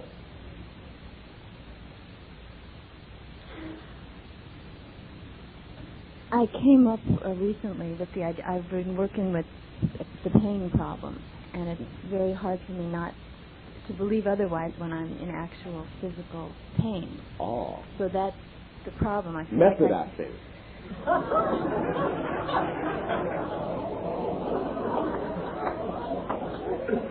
I see. Some actors will go to any length to ensure that they really know the part. Are really living it, really feeling it. If I'm going to understand anguish, well, I want some pain. If I really know what it's about. Yeah, I'm really feeling the pain. All right. Let's close the script for a moment. In a sense, what is going on a general underlying level is that you have simply been brought up to believe that you do need to suffer in order to have an ingrained understanding of things you have been taught to believe you need to understand. Yes, and I believe that, and I would like to release that because it's not fun. All right. Do you understand that it is not necessary? Yes, I do. All right. And I don't, and I understand it on one level, and I don't know how to release it. All right. What level do you understand it on? I understand it intellectually, and what does that mean? The concept of it, I understand, and I feel like I understand it in my spirit, but my body doesn't get it. Your body. Why is your body different than your spirit?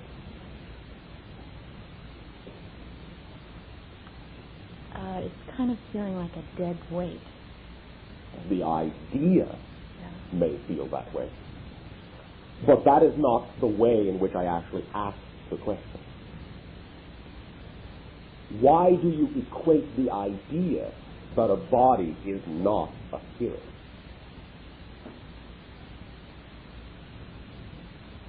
It's because it's something that I can see as being real and concrete, and I can't really see my spirit. Oh, you can't?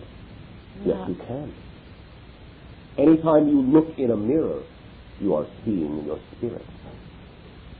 You have been taught to believe that your body and your spirit are separate entities. They are not.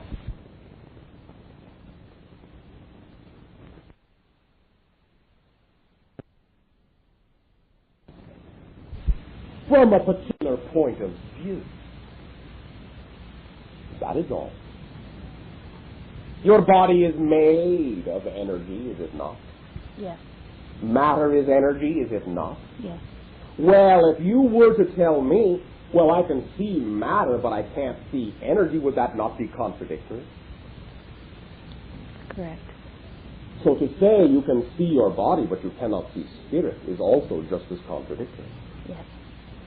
Your spirit is right here. And you have absolute commandment of your spirit. Before we proceed, one more reminder.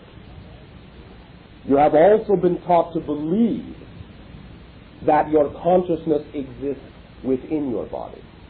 Yes. That your spirit exists within your body. Your body exists within your consciousness. You follow me? Yes. And you see the difference? Yes. All right. So, look in a mirror and know beyond a shadow of a doubt that you are seeing your spirit. That is your spirit. It is your spirit. Literally is your spirit. Then how do I release this? Pay attention. If you start to understand that your body and your spirit are one thing, then you will start to understand that asking, how do I release it, is not truly believing that your body and your spirit are one thing. If you are a spirit, and you have created the idea of yourself to be a spirit that experiences pain, allow yourself to know that as you look at your reflection in a mirror, as you are seeing directly, literally, your spirit, start to see it the way you want to see it. You have said, all right, well, there's my difficulty. I can't imagine that. But we're giving you a head start, for there you are, right there. There's your spirit. There's a form. There's something you can look at in the mirror. We are simply letting you know that that image is your spirit. You have thought it was just your body. Now you know it is both.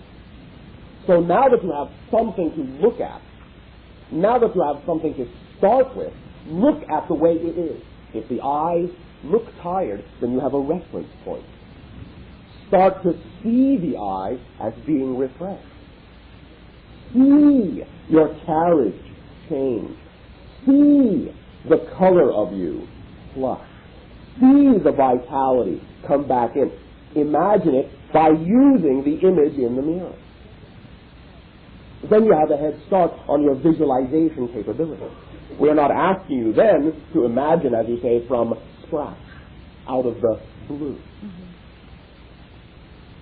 Your body is your spirit. Look in the mirror. Relax yourself as best as you can. And literally breathe new life into that image. You are the creator. Breathe life into your self-image, the image you prefer. Treat it as a pattern. Change the pattern. Redraw the line to represent lines of strength. If you see lines and you recognize the lines as lines of tiredness, you know the difference between a line of tiredness and a line of strength.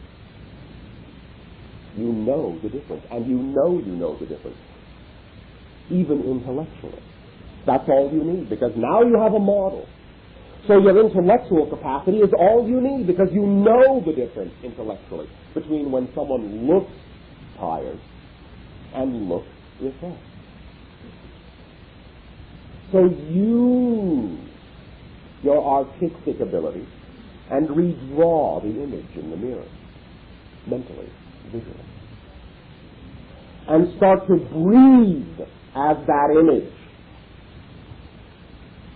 Do it until you feel that image breathe back. Let it be just as real, because everything is a mirror. You are nowhere and everywhere. There is no true space that you occupy. That image might as well be the real you, because it is. So as you see it change, and you can even literally make a drawing if you wish, that image is also you, and is an accurate reflection, and is your spirit. All the physical reality around you is your spirit. It is all you. Find the things in nature that represent health to you. And remember that that's your spirit too. And you will discover, as you choose to discover, more and more and more things around you that are healthy. For the only reason, in a way, you are perpetuating what you are perpetuating is because you will not allow all the health around you to be you. You are continuing to assume that it is literally outside of you. You are seeing it all around you, but it isn't in you. But the only things you can see around you are the things that come from you. So focus on the things in nature that are the healthy lives, that are the strong representative spirits. And know that that is your spirit too. Acknowledge it, embrace it, accept it back within you, and your nature will revitalize. One suggestion that we have shared with many individuals, which may be of assistance to you as well. To assist you in this exercise is to allow yourself to lie down in what you call a bath of almost body temperature water. For in doing so, as you float there and meditate, very soon you begin to lose track of where your body ends and where the water begins. And so you do not carry such a definite end to your form and a definite beginning to everything else. You allow more flow and blending and do not isolate yourself from nature, from the rest of your spirit, which is all around. For all pain, mental pain, emotional pain, spiritual pain, and physical pain is only the result of the isolating of a portion of yourself from the rest of all that you are. Your spirit is all around, and you are firmly floating within it. And you are it. You follow me? Yes. Enjoy. Thank you very much. Happy reflection. At this time,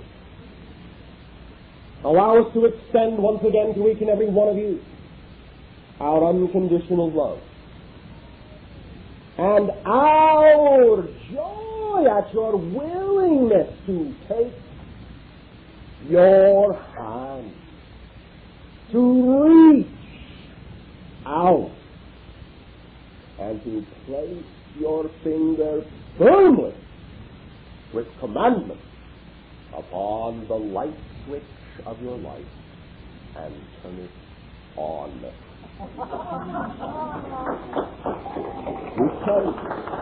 We bid you exciting and loving dream lives once again with your mind. Wake up and live your dream. For physical reality is only what you dream it to be anyway. We thank you. Good night.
There will be much interaction in dream reality tonight for all individuals participating in the structuring of dreams and life, which are all the same reflections of each other. Physical reality is a mirror of the dream. Dream reality is a mirror of the physical. Blend and share, for it is the same light that reflects in both mirrors. We share and swim in your dreams this night of your time. We bid good night.